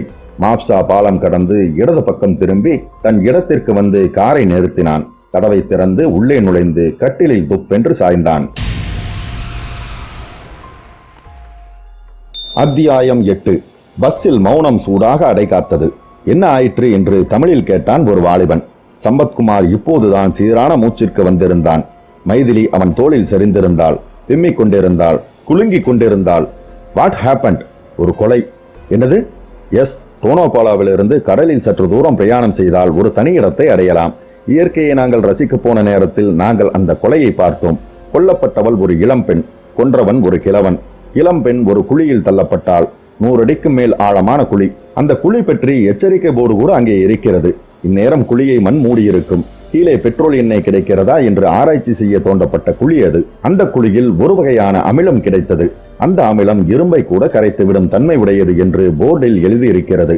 அதனால் குழியில் தேடினாலும் அந்த பெண் உடல் கிடைக்கப் போவதில்லை. No flapping. இல்லை. பஸ்ஸை திருப்பு டிரைவர். அந்த இடத்திற்கு போவோம். ஆசாமி இருந்தால் சிக்க வைப்போம். நோ என்று அவசரமாக எழுந்தான் சம்பத்குமார். ஏன்? முதலில் அந்த கிழவன் இந்நேரம் அங்கிருந்து கிளம்பி இருப்பான். எங்களை வேறெங்காவது தேடிக்கொண்டிருப்பான். இரண்டாவது, இறந்து போன அந்த பெண்ணின் சுண்டு விரல் எலும்பு கூட கிடைக்கப் போவதில்லை. இப்போது என்ன செய்யலாம்? இது எனக்கும் என் மனைவிக்கும் தரப்பட்டுள்ள பிரச்சனை. நாங்களே தீர்த்து கொள்ள வேண்டியதுதான். உங்கள் ட்ரிப்பை நாங்கள் கெடுக்க விரும்பவில்லை. எங்களை ஹோட்டலில் இறக்கிவிடுங்கள். அத்தியாயம் 9. கல்யாண் எழுந்தான். பாத்ரூம் சென்று சவரை திறந்தான். தண்ணீர் மேலே விழவிழ அவனுக்கு அஞ்சனாவின் நினைவு வந்தது. அவளது உடலின் வளைவுகள் அவன் நினைவில் வலம் வந்தன. அஞ்சனாவை தீர்த்து கட்டிய போது வந்து முளைத்த காளான்களை பற்றி யோசித்தான். அவர்கள் யாராக இருக்கலாம்? எப்படி அந்த தனியிடத்திற்கு வந்திருக்கலாம்? தனியிடம் நோக்கி ஆபத்து பற்றியெல்லாம் சிந்திக்காமல் ஒரு இளம் ஜோடி வருகிறதெனில் நிச்சயம் அது காதல் ஜோடியாக இருக்கும். பெரும்பாலும் தமிழ்நாடு. அந்த பெண் ஐயோ என்று கத்திய மாதிரி இருந்தது. அதனால் இங்கே ஹோட்டலில் அறை எடுத்திருக்கலாம். விசாரித்து தெரிந்து கொள்ள வேண்டும். தெரிந்து அவர்களை அழிக்க வேண்டும். ஹோட்டலில் போய் என்னவென்று விசாரிப்பது? ஏதாவது அடையாளம் சொல்ல வேண்டுமே. வெயிட். அவன் முன்வழுக்கைக்காரன். அந்த மாதிரி கோடி ஆட்கள் இருப்பார்கள். முன்பல் இரண்டும் தூக்கி கொண்டிருந்தன. அந்த மாதிரி லட்சம் இளைஞர்கள் இருப்பார்கள். யோசி. அவன் தன் துணைக்குயிலின் தோளில் கை வைத்து கரெக்ட், அந்த கையில் 6 விரல்கள் தானே? ஆமாம், ஒரு விரல் தனியாக அருந்து தொங்குகிற மாதிரி தெரியவில்லை? மை காட், எவ்வளவு சுலபமான அடையாளம்! 6 விரல் ஆசாமி. கல்யாண் ஷவரை நிறுத்தினான். ட்ரெஸ் பண்ணி கொண்டான். ப்ளூ ஜீன்ஸ், வெள்ளை முழுக்கை சட்டை, மஸ்க் சென்ட், வளவள முகம், குளிர் கண்ணாடியிடமிருந்து விடுதலை, மீசையற்ற உதடுகள், ஷூ. வெளியே வந்தான். போர்ட்டிகோவில் சாதுவாய் நின்றிருந்த சாக்லேட் நிற பெயிட்டை பார்த்தான். அதை எடுத்து ரிவர்ஸில் செலுத்தி கேரேஜில் செருகினான். வெளியே வந்தான். பானாஜி சுறுசுறுப்பாக இருந்தது. மாண்டவி நதியில் பார்ஜுகள் பாலத்தை கடந்து ஓடின. உல்லாச பயணிகள் கரும்பு ஜூஸையும் கட்லெட்டையும் மிளகாய் பஜ்ஜியையும் வேல்பூரியையும் இனி எங்கேயும் சாப்பிட முடியாது என்ற அச்சத்துடன் சாப்பிட்டுக் கொண்டிருந்தார்கள். ஒரு பீடி கடைக்காரன் சுற்றி 4 பேர் ஸ்வீட் பீடாக்களுக்காக காத்திருந்தனர். கல்யாண் பீடாக்காரனை நெருங்கினான். "क्या साहब, क्या होना?" "एक से 20" என்றான். அவன் ஸ்வீட் பீடாக்களை முடித்துக் கொண்டு கல்யாணுக்காக 120 தயாரிக்க ஆரம்பித்த போது கல்யாண் அவனை கேட்டான், "பானாஜியில் நல்ல லாட்ஜ் எது என்று சொல்ல முடியுமா?"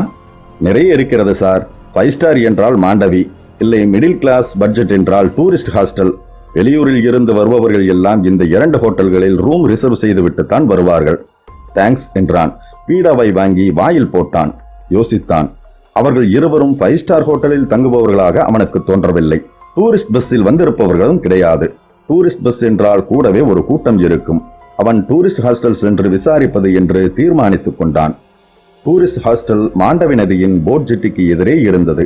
ஷெராத்தீவுக்கு போட்டில் ஓர் உல்லாச பயணம் அழைத்து போக புரோக்கர் ஆள் பிடித்துக் கொண்டிருந்தான். கல்யாண் பளிங்குகளால் வேயப்பட்ட ரிசப்ஷன் தரையில் நடந்தான். ரோஸ்வுட் ரிசப்ஷன் கவுண்டருக்கு பின்னால் இருந்த டை கட்டிய இளைஞன் "எஸ் சார்" என்றான் சிரித்தவாறே. "நான் மிஸ்டர் கோகுலை தேடி வந்திருக்கிறேன். வெகு அவசரம்." "கோகுல் யாரது?" "ஆம், மெட்ராஸ் ஃபைபர்ஸில் வேலை செய்கிறார். சமீபத்தில் கல்யாணமானவர். என் கொலீக். பானாஜியில் டூரிஸ்ட் ஹாஸ்டலில் தங்கப் போகிறேன்" என்றார். அவன் லெட்ஜரை புரட்டினான். "There is no Gokul here. ஒருவேளை மர்காவ் டூரிஸ்ட் ஹாஸ்டல் பிரான்ச்சில் இருக்கலாம்." "இல்லை, இந்த டூரிஸ்ட் ஹாஸ்டல் தான். முன்வழுக்கை, 2 பற்கள் உதடுகளை மீறி வெளியே தெரியும். ரைட் ஹேண்டில் 6 விரல்கள்." "You mean Sampathkumar?"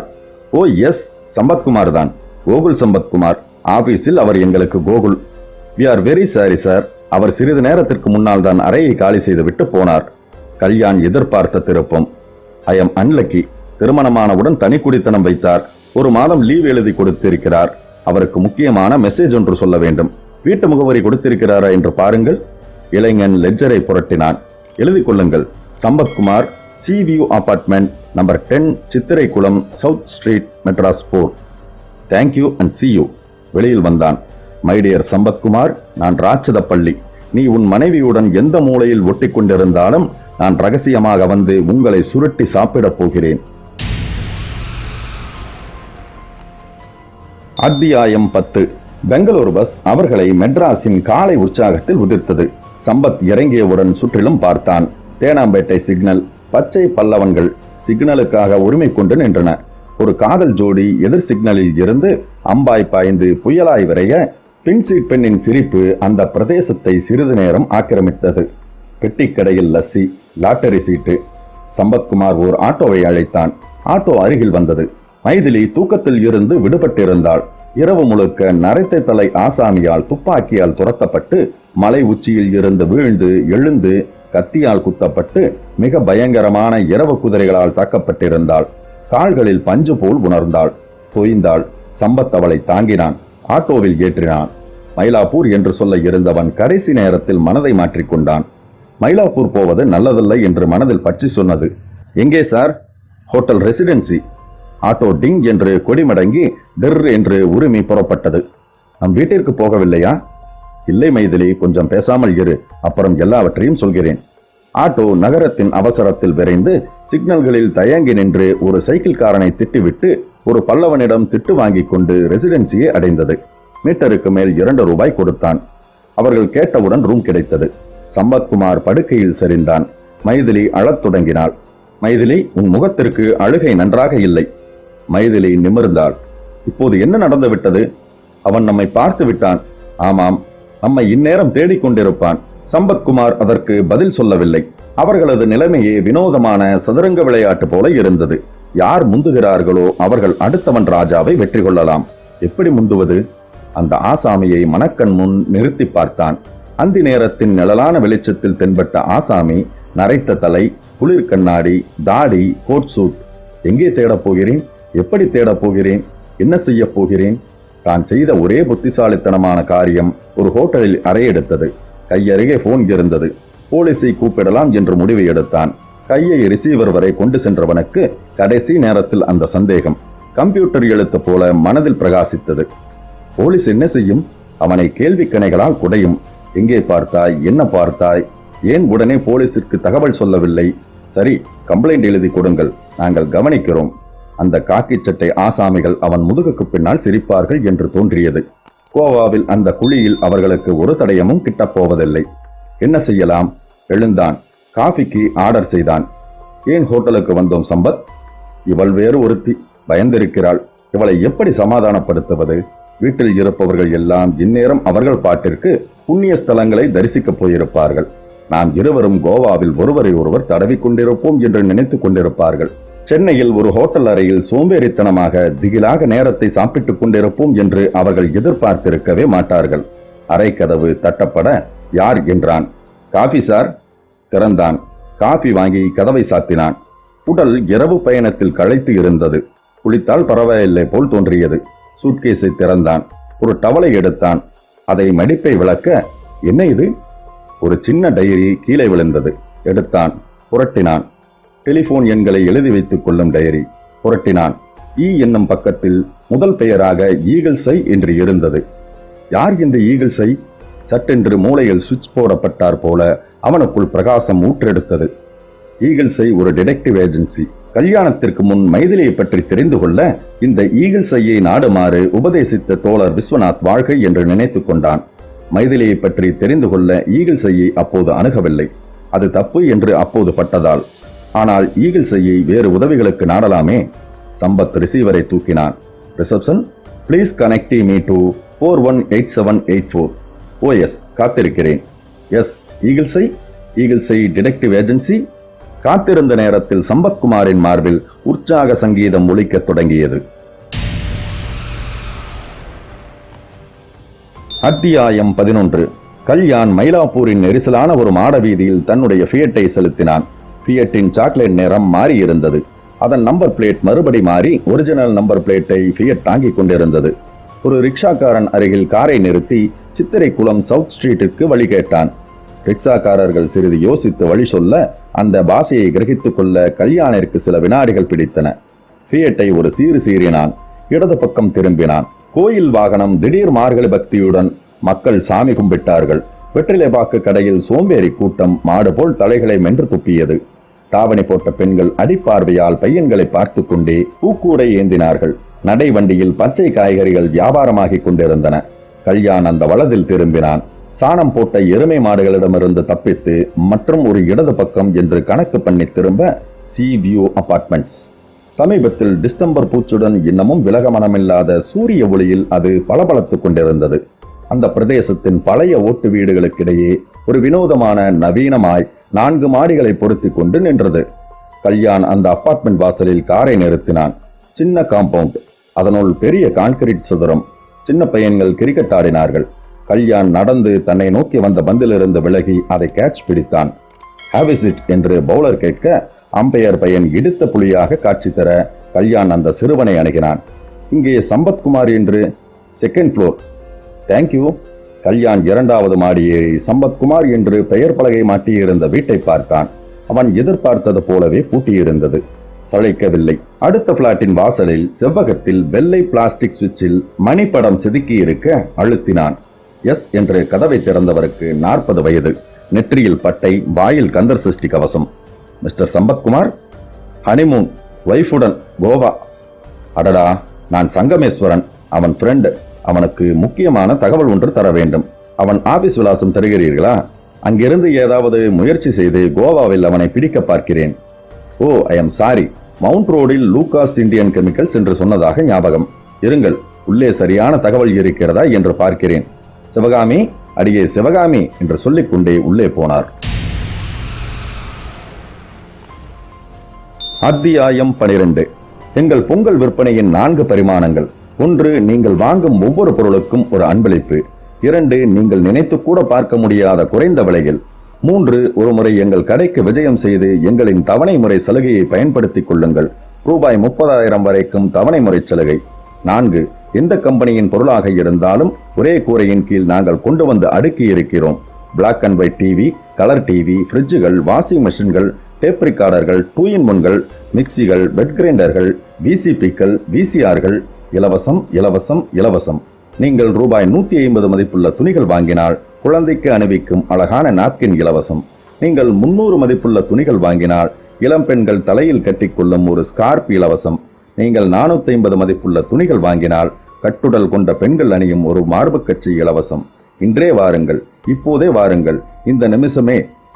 காது காது காதை விடு, இதற்கு மேல் நான் படிக்கவில்லை. வைஜெயந்தி கையில் வைத்திருந்த பிட் நோட்டீஸ் ஒன்றை தூக்கி எறிந்துவிட்டு காதை பிடித்து கத்தினாள். நரேந்திரன் அவள் காதை விடுவித்தான். இந்த மாதிரி அறுக்காதே என்று எத்தனை தடவை சொல்லி இருக்கிறேன்.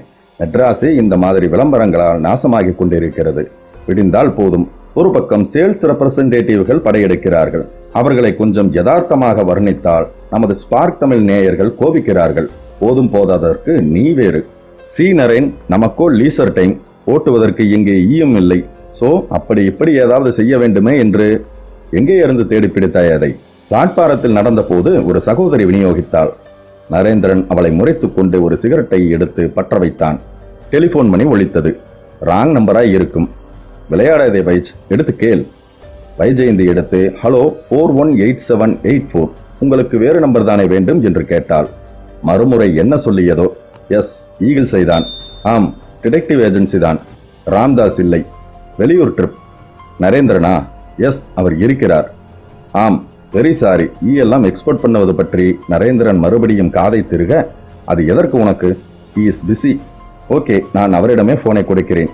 நரேன், உன் வாய்ஸ் தான் கேட்க வேண்டுமாம் என்று ரிசீவரை வீசினாள். நரேந்திரன் ரிசீவரை காதில் வைத்துக் கொண்டு ஹலோ என்றான். கேட்டான். வருகிறோம் என்றான். புல்லட் சீராக ஓடியது. நரேந்திரன் ஆக்சிலேட்டரை மிக மெதுவாக திருகி வேகம் எடுத்துக்கொண்டே இருந்தான். வைஜெயந்தி காற்றில் கலைந்த முடியை அடக்க பார்த்து தோற்றுக் கொண்டிருந்தாள். போனில் யார் நரேன்? ஒரு கிளைண்ட். இளைஞன் தானே? ஆமாம், ஏன்? அழகாயிருப்பானா இல்லையா என்று கற்பனை செய்து பார்க்கிறேன். சம்பத்குமார் என்ற பெயர் எனக்கு மிகவும் பிடிக்கும். அந்த பெயர் உடையவர்கள் எல்லாம் பொதுவாக அழகாகவே இருப்பார்கள். ஆனால் எந்த ஆங்கிளில் இருந்து சைட் அடிக்கலாம் என்று யோசிக்கிறேன். கிரீச்! புல்லட் நின்றது. இறங்கு என்றான் நரேந்திரன் கோபமாக. ஏன் என்று ஒன்றும் புரியாதவள் போல் கேட்டாள் வைஜெயந்தி. எல்லாம் தலைகீழாக மாறிக்கொண்டு வருகிறது. அந்த நாளில் இருந்து இந்த நாள் வரை ஆண்கள் தான் சைட் அடிப்பார்கள். ஆண்கள் தான் லவ் பண்ணுகிறேன் என்று சொல்லி செருப்படி வாங்குவார்கள். இப்போது என்னடாவென்றால் பெண்கள் போலீஸ்காரர்களாகவும் கண்டக்டர்களாகவும் பைலட்களாகவும் ஆனாலும் ஆனார்கள். அச்சம், மடம், நாணம், பயிர்ப்பு எல்லாவற்றையும் ஆண்களுக்கே எழுதி வைத்து விடுவார்கள் போல இருக்கிறது. எவ்வளவு உசுப்பு எகிறுகிறது! அப்படியென்றால் நீ சொல்லும் போது எங்களுக்கு அப்படித்தானே இருக்கும். போனில் யார் என்று கேட்டால் கிளைண்டாம். இதுதான் பதிலா? இது எங்களுக்கு தெரியாதா? பைக்கை இப்போது கிளப்பாவிட்டால் நான் நிஜமாகவே இறங்கி போய்விடுவேன் என்றாள் வைஜெயந்தி. ஜான் ஏறினால் முலம் சறுக்குகிறது என்பதற்கு இதுதான் சரியான உதாரணமாக இருக்க முடியும் என்று நினைத்துக் கொண்டு புல்லட்டை கிளப்பினான் நரேந்திரன். போனில் யார் என்று மறுபடி கேட்டாள் வைஜெயந்தி. சம்பத்குமார், இளைஞன், 28, 60 கிலோ, புதிதாக கல்யாணமானவன். மனைவி பெயர் மைதிலி. 20, 5, 2, 40 கிலோ, 36, 22, 40, 3வது சைஸ் தான் கொஞ்சம் கூட. அட்ஜஸ்ட் பண்ணிக்கிறானாம். நேரில் பார்த்தால் தெரியும். You டட்டி street dog. போதும், இந்த கதைக்கு இந்த ஒரு இங்கிலீஷ் திட்டு போதும். அவர்களுக்கு வெளியில் சொல்ல முடியாத ஒரு பிரச்சனையாம். அதாவது போனில். அதை நாம் வந்து தீர்த்து வைக்க வேண்டுமாம். அவர்களால் நேரில் வர முடியாத நிலையாம். ஏதாவது இசகபிசகாக இருக்கிறார்களோ என்னவோ. இதையெல்லாம் நாம் போய் தீர்க்க முடியுமா? இருந்தாலும் ஒரு லவ் ஷோ, சம்பந்தப்பட்ட பார்ட்டியிடம் இருந்தே இன்விடேஷன் என்பதால் உன்னையும் வாரி போட்டுக்கொண்டு வைஜெயந்தி அவன் பேசி முடிப்பதற்குள் கையில் இருந்த ஹேண்ட்பேக்கால் அவன் முதுகில் ஒன்று வைத்தாள். வர வர நீ ரொம்ப கேவலமாகிவிட்டாய் நரேன். இவ்வளவு இன்டிசெட்டாக ஒரு ஆணை பற்றி திங்க் பண்ணுவது? இல்லையே, நான் சொன்னவுடன் நீதான் ஆணை பற்றி திங்க் பண்ணி இருக்கிறாய். நான் 36, 24, 40 பற்றி தான் திங்க் பண்ணினேன். இது சகஜம் வைஜ். ஆண் பெண்ணை பற்றி சிந்திப்பதும் பெண் ஆணை பற்றி சிந்திப்பதும் நடக்கக்கூடிய ஒரு விஷயம். Opposite poles attract each other என்கிற தியரியின் கீழ் வருவது. நீதானே அவனை பற்றி சொன்னாய். யூ டேடி ஸ்ட்ரீட் டாக், அதானே? இந்த கதைக்கு ஒரே ஒரு இங்கிலீஷ் திட்டு போதும் என்று சொன்னேனே. ஹோட்டல் ரெசிடென்சி வந்துவிட்டது பார். அவர்கள் புல்லட்டை பார்க் செய்துவிட்டு ரிசப்ஷனில் விசாரிக்காமல் லிப்டை நாடி சென்று ஏறி அதன் ஆட்டோமேட்டிக் செயல்திறனில் 8வது மாடியை அடைந்து வெளியே தெரிந்த கான்கிரீட் மெட்ராஸை ரசித்துக் கொண்டே காரிடாரில் நடந்து சென்று 803 அடைந்து டொக் டொக் என்று தட்டினார்கள். யாரது? ஜாக்கிரதையாக இருக்கிறானாம், பாரேன். பெட்ஷீட் சுற்றி கொண்டு இருவருமாக வந்துதான் கதவை திறக்கப் போகிறார்கள். புது புது அர்த்தங்கள் போல. தூ என்றாள் வைஜெயந்தி. அதென்ன புது புது அர்த்தங்கள்? ஒரே ஸ்வெட்டர், 2 பேர், ஆண் பெண், பெண் ஆண். யாரது? கிளைன்ஸை மறந்துவிட்டோம் என்று பார்த்தாயா? ஹலோ, திஸ் இஸ் ஈகிள்ஸ் ஐ. உடனே கதவு திறந்தது. அண்டாகா கசம், அபுகா ஹுசும், கதவை திறந்துடு சீசேம் என்று சொன்ன மாதிரி. வைஜெயந்தி அந்த அறைக்குள் நுழைந்தவுடன் முதலில் மைதிலியை பார்த்தாள், நரேந்திரனை பார்த்தாள். ஆறுதல். மைதிலி முழுதாக உடுத்தி இருந்தாள். ஆனாலும் மைதிலியின் வசீகரம் நரேந்திரனை தாக்கியிருப்பதை வைஜெயந்தியால் உணர முடிந்தது. அதனால் நரேந்திரன் தோளில் அவர்கள் அறியாதவாறு கிள்ளப்பட்டான். She is my wife Maithili என்றான் சம்பத்குமார், மை என்பதில் மாத்திரை கொஞ்சம் கூட கலந்து. ஓ ஹலோ என்றான் நரேந்திரன். சம்பத்குமாரை பார்த்தான். முன் வழுக்கை, முன் தூக்கிய பல். அறிமுகப்படுத்திய போது கை அசைந்த போது தெரிந்த சம்பத்குமார் வலது கையின் 6வது விரல். உட்கார்ந்தார்கள். வைஜெயந்தி கொஞ்சம் தயக்கமாய் அறையை சுற்றிலும் பார்வையை செலுத்தினாள். சம்பத்குமார் வைஜெயந்தியை பார்த்த பார்வையிலும் எக்ஸ்ரே கலந்திருந்ததை நரேந்திரனால் உணர முடிந்தது. புதிதாக கல்யாணமானவர்கள் அத்தனை பேரும் இப்படி ஒரு அதிவீரராம பாண்டியன் பார்வையை பர்மனண்டாக ஸ்டாக்கில் வைத்துக் கொள்கிறார்கள் அப்பா என்று நினைத்து கொண்டான் நரேன். சொல்லுங்கள், என்ன விஷயமாக எங்களை இங்கே வரவழைத்தீர்கள்?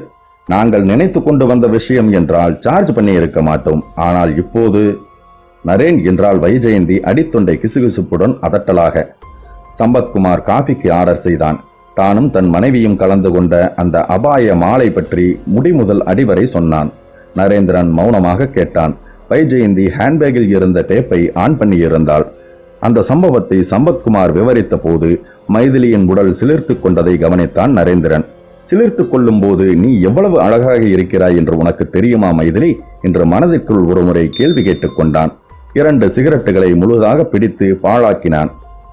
அவ்வளவுதான் என்றான் சம்பத்குமார். சோ நீங்க நேரா இங்க வந்து அறையெடுத்து விட்டீர்கள். அதுதான் கதை சுருக்கம் என்றான் சம்பத்குமார். சிரித்தான். முன்பல் அழகனாக இருந்தும் அவன் முகத்தில் வசீகரம் இருந்தது.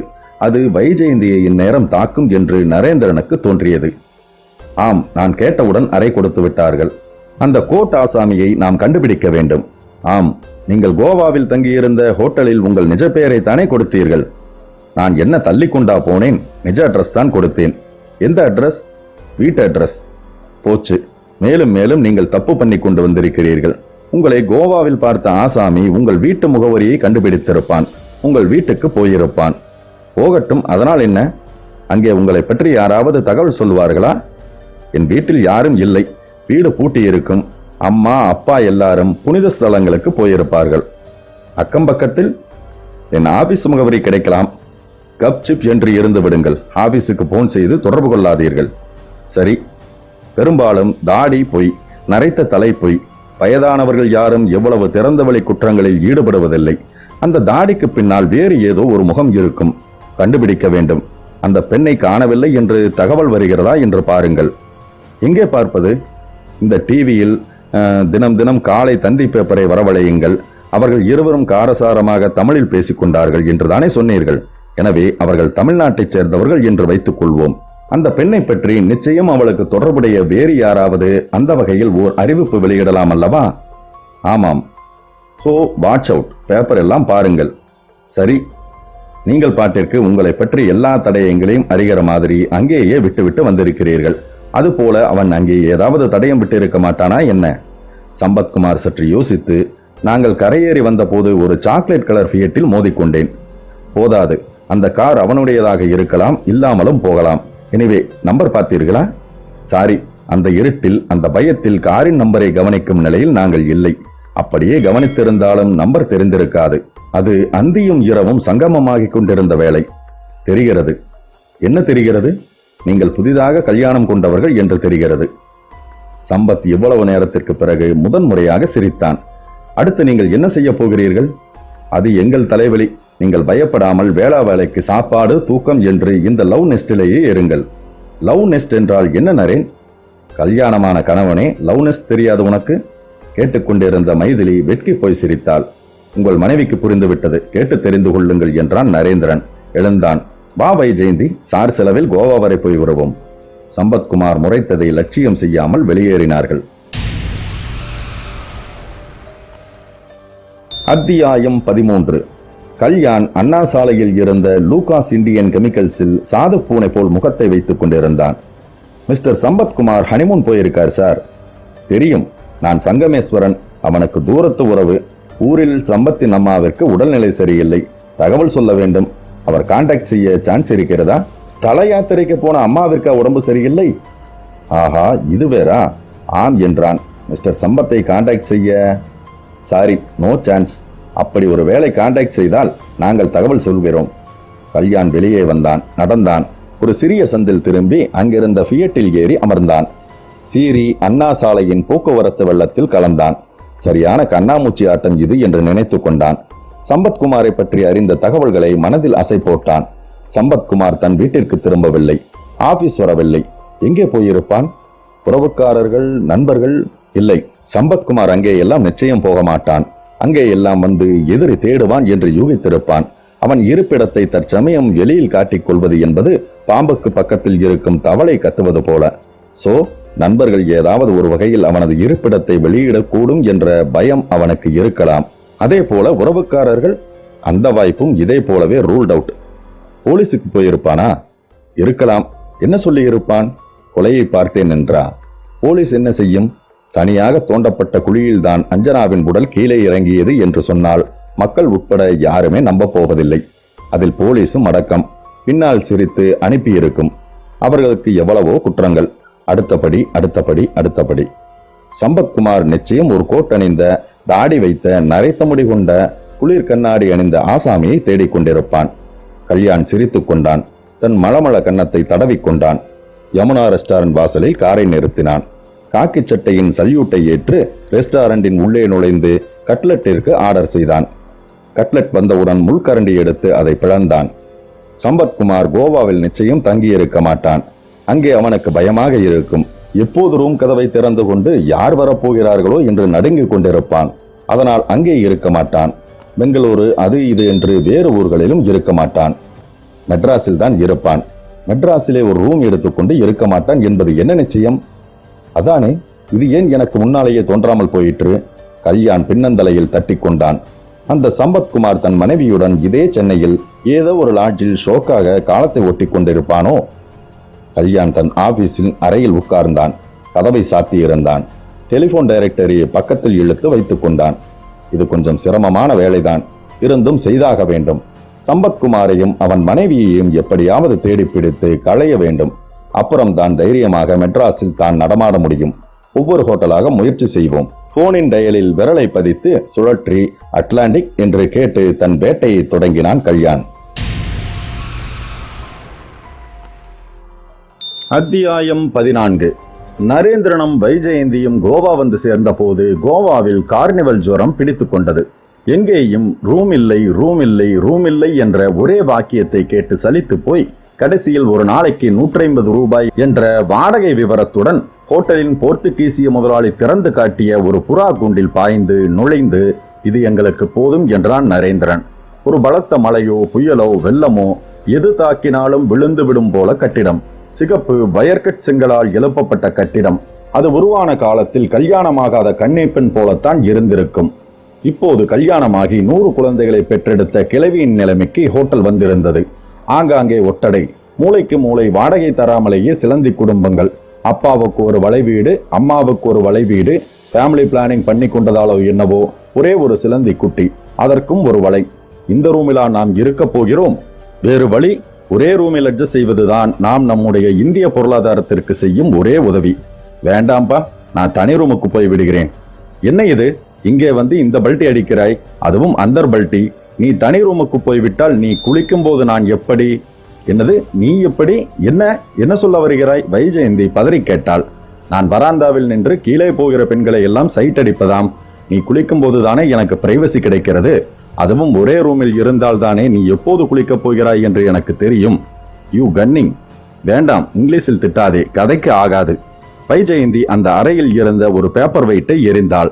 நரேந்திரன் குனிந்து அதை இரு கைகளாலும் பற்றினான். வைஜு உனக்கு கோபம் ஆகாதடி என்று தியாகராஜரை காப்பியடித்து பாட வைஜெயந்தி காது இரண்டையும் மூடிக்கொண்டாள். கீழிருந்து கார்னிவல் ஊர்வலம் ஒன்றின் ரிகல்சல் சங்கீதம் கேட்டது. வைஜ் வா, நாம் வந்த வேலையை கவனிப்போம். டோனோபோலாவில் இருந்து போட் எடுத்துக்கொண்டு சம்பத்குமார் சொன்ன இடத்தை நோக்கி படகை செலுத்தினார்கள். கரையோரம் இறங்கினார்கள். படகை இழுத்து கரையில் போட்டு அதன் நைலான் கயிறை ஒரு கிளையில் கட்டினார்கள். நடந்தார்கள். அந்த இடத்தை எல்லோரும் சேர்ந்து உதாசீனப்படுத்தி இருந்தார்கள் என்பது அங்கு வளர்ந்திருந்த வகை தொகையற்ற செடிகளிலும் மரங்களிலும் உணர முடிந்தது. எச்சரிக்கை பலகை இருந்தது. யாரும் நெருங்கக்கூடாத குழி. குழியில் அமிலம் இருக்கிறது. ஏதாவது சிக்கினால் எதுவும் மிச்சம் இருக்காது. எல்லா எச்சரிக்கைகளும் இருந்தன. குழிக்கருகில் சென்று அதன் விளிம்பை மீறி எட்டி பார்த்தான் நரேந்திரன். ஒன்றும் தெரியவில்லை. சரியான இருட்டு குழி. குழிக்கு பக்கத்தில் ரத்தம் இல்லை. போராட்டத்திற்கான சுவடு கூட இல்லை. எதுவும் இல்லை. ஏமாற்றமாக இருந்தது. போகலாம் வைஜ் என்றான். செக்ரட்டரியேட் போகும் தெருவின் மூலையில் கொஞ்சம் உள்ளடங்கி நியான் பளபளப்புடன் இருந்த ஒரு ஹோட்டலுக்குள் நுழைந்தார்கள். பாட்டில்களை அடுக்கி வைத்த கண்ணாடி அலமாரிகளுக்கு நடுவே சின்ன திறப்பு. உள்ளே உற்சாக வெள்ளம். மேஜைகள், சுற்றி நாற்காலிகள், வறுத்த முந்திரிகள், காரம் தெளித்த சிப்ஸ், ஓரிரண்டு சிக்கன் சூப். அந்த ஹாலை ஆல்கஹாலும் சிகரெட் புகையும் பொதுவாக நிறைத்திருக்க வெயிட்டர்கள் டிப்ஸ் சில்லறை வழிந்த பாக்கெட்டுகளுடன் வளைய வளைய வந்தார்கள். மறைவிடத்திலிருந்து ஸ்பீக்கர் ஒரு மேற்கத்திய சங்கீதத்தை கசிய விட்டிருந்தது.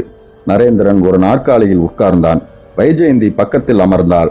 உடன் வந்த அந்த பேரரிடம் இருந்து மெனு கார்டை வாங்கி எதையோ ஆர்டர் செய்தான். நரேன் என்ன என்றான் ஏதோ சிந்தனையில் இருந்த நரேந்திரன். இந்த கோவா ட்ரிப்புக்கான அர்த்தமே தெரியவில்லை எனக்கு. தெரியவில்லை?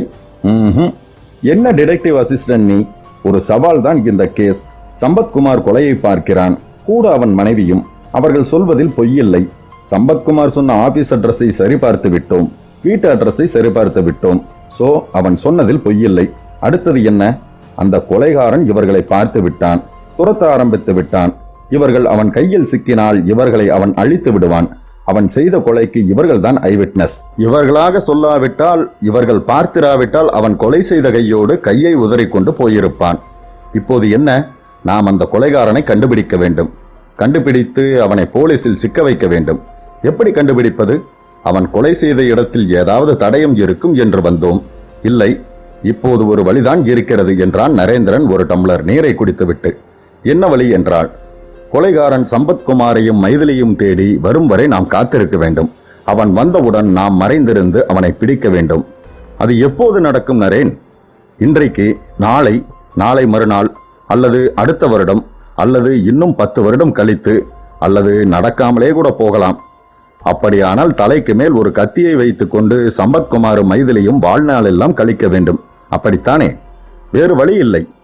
இல்லை நரேன், இந்த கொலைகாரன் அவர்களை தேடி வருகிறானோ இல்லையோ, நாம் அவனை கண்டுபிடித்தே ஆக வேண்டும்.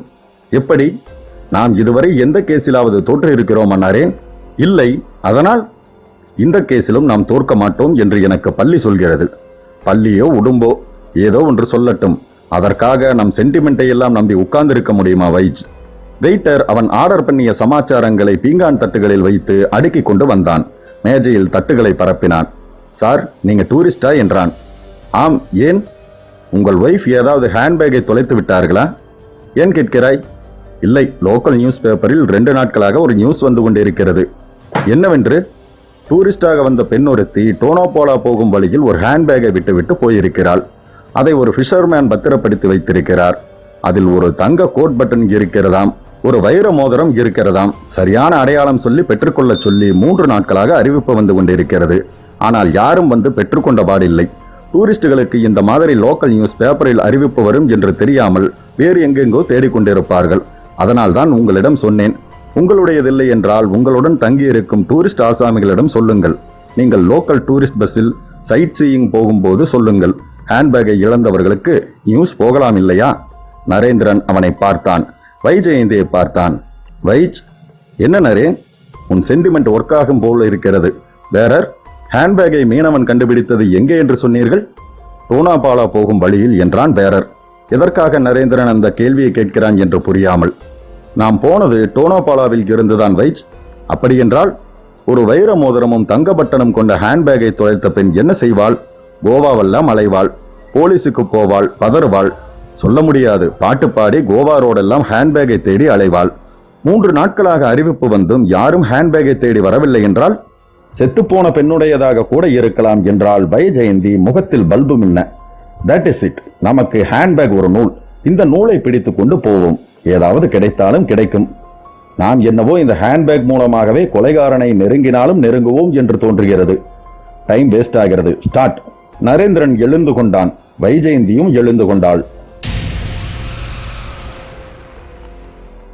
அத்தியாயம் 15.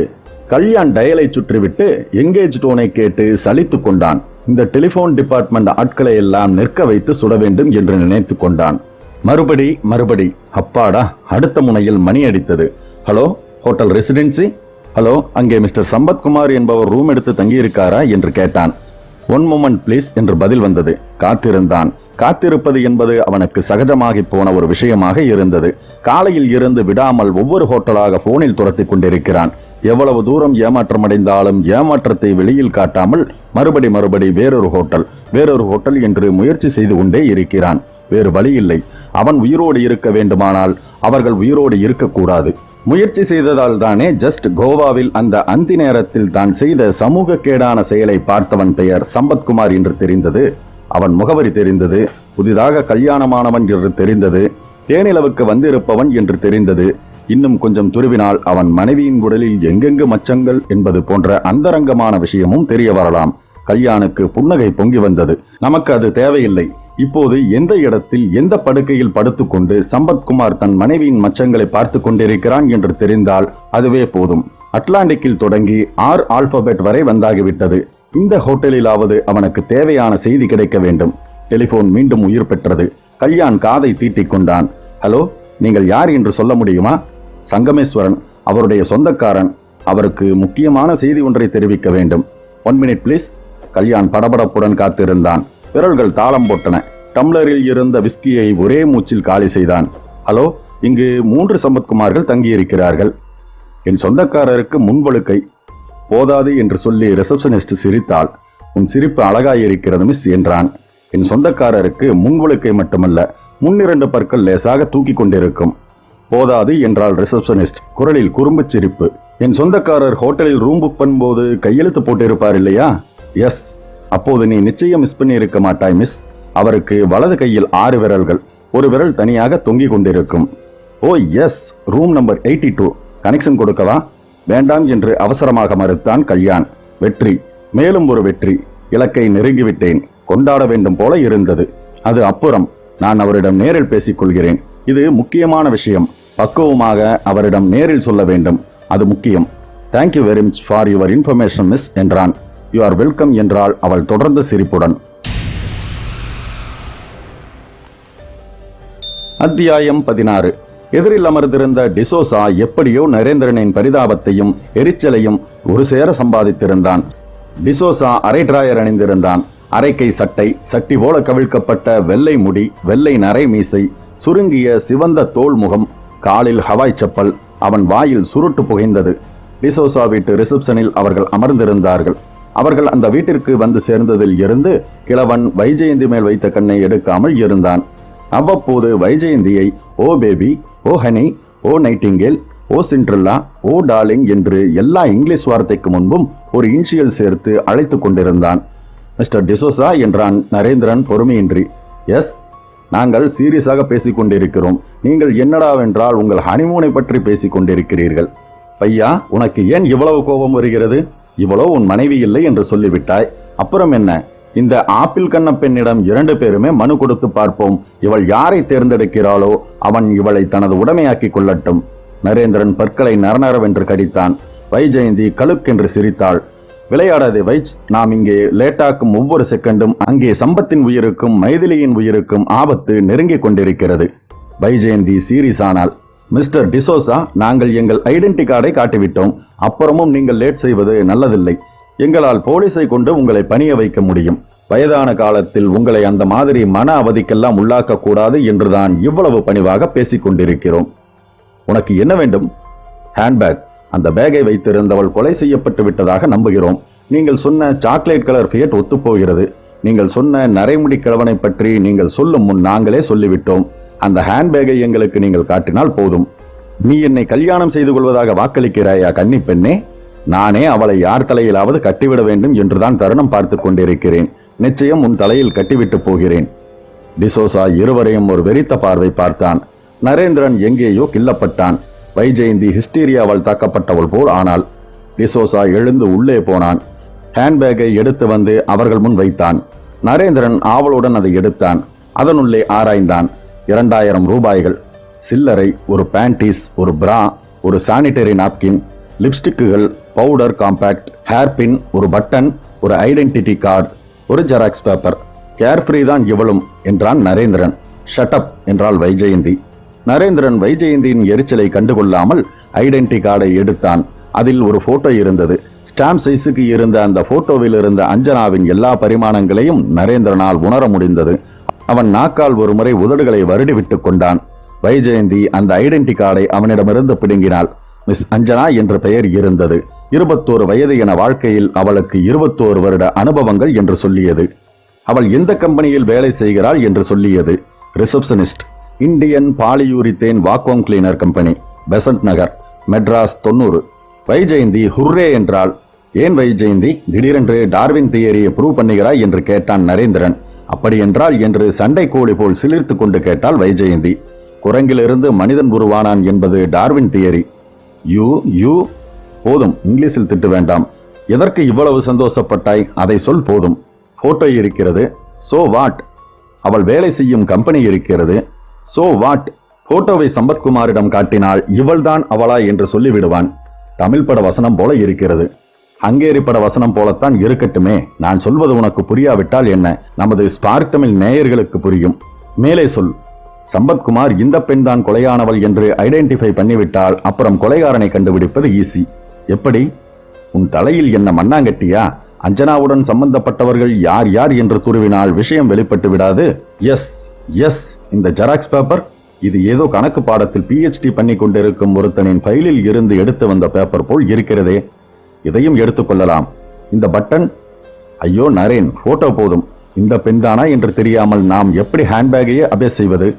ரைட், நீ கிழவனிடம் கல்யாணம் பண்ணிக் கொள்கிறேன் என்று ஒரு வாக்கியம் சொல். அவன் தன் வீட்டையே உன் பேரில் எழுதி வைப்பான். நரேன் என்றால் வைஜெயந்தி திடீரென கொட்டை எழுத்துகளில். என்ன வைஜ், ஏன் இப்படி பதறுகிறாய்? ஏதாவது வெளியில் சொல்ல முடியாத இடத்தில் தேல்கீழ் கொட்டிவிட்டதா? தூத்தேரி, நாம் இங்கே சாவகாசமாக பொழுதை போக்குகிறோம். இந்நேரம் கொலைகாரன் சம்பத்குமாரை நெருங்கியிருந்தால் எப்படி? அவன் புத்திசாலியாக இருக்கும் பட்சத்தில் மெட்ராஸில் இருக்கும் ஒவ்வொரு ஹோட்டலாக போன் செய்து ஓ நோ என்றான் Narendran. Hotel residency? Yes sir, please connect me to room number 82. One moment please. மனைவியுடன் மிக அந்தரங்கமாக இருந்த சம்பத்குமாரை அந்த டெலிபோன் மணி அடித்து அழைத்தது. சம்பத்குமார் டெலிபோனை அலட்சியப்படுத்தினான். டெலிபோன் பிடிவாதமாக அழைக்கவே எழுந்து அருகில் இருந்த குழல் விளக்கு சுவிட்சை தட்டினான். மைதிலி போர்வையால் அவசர அவசரமாக உடலை மூடிக்கொள்ள சம்பத்குமார் எரிச்சலுடன் டெலிபோனை எடுத்து ஹலோ என்றான். சம்பத், நான் நரேந்திரன். என்ன நரேன்? சம்பத்குமாரின் எரிச்சலில் பாதி குறைந்திருந்தது. ஜாலியாக இருக்கும்போது கலைத்து விட்டேனா என்ன?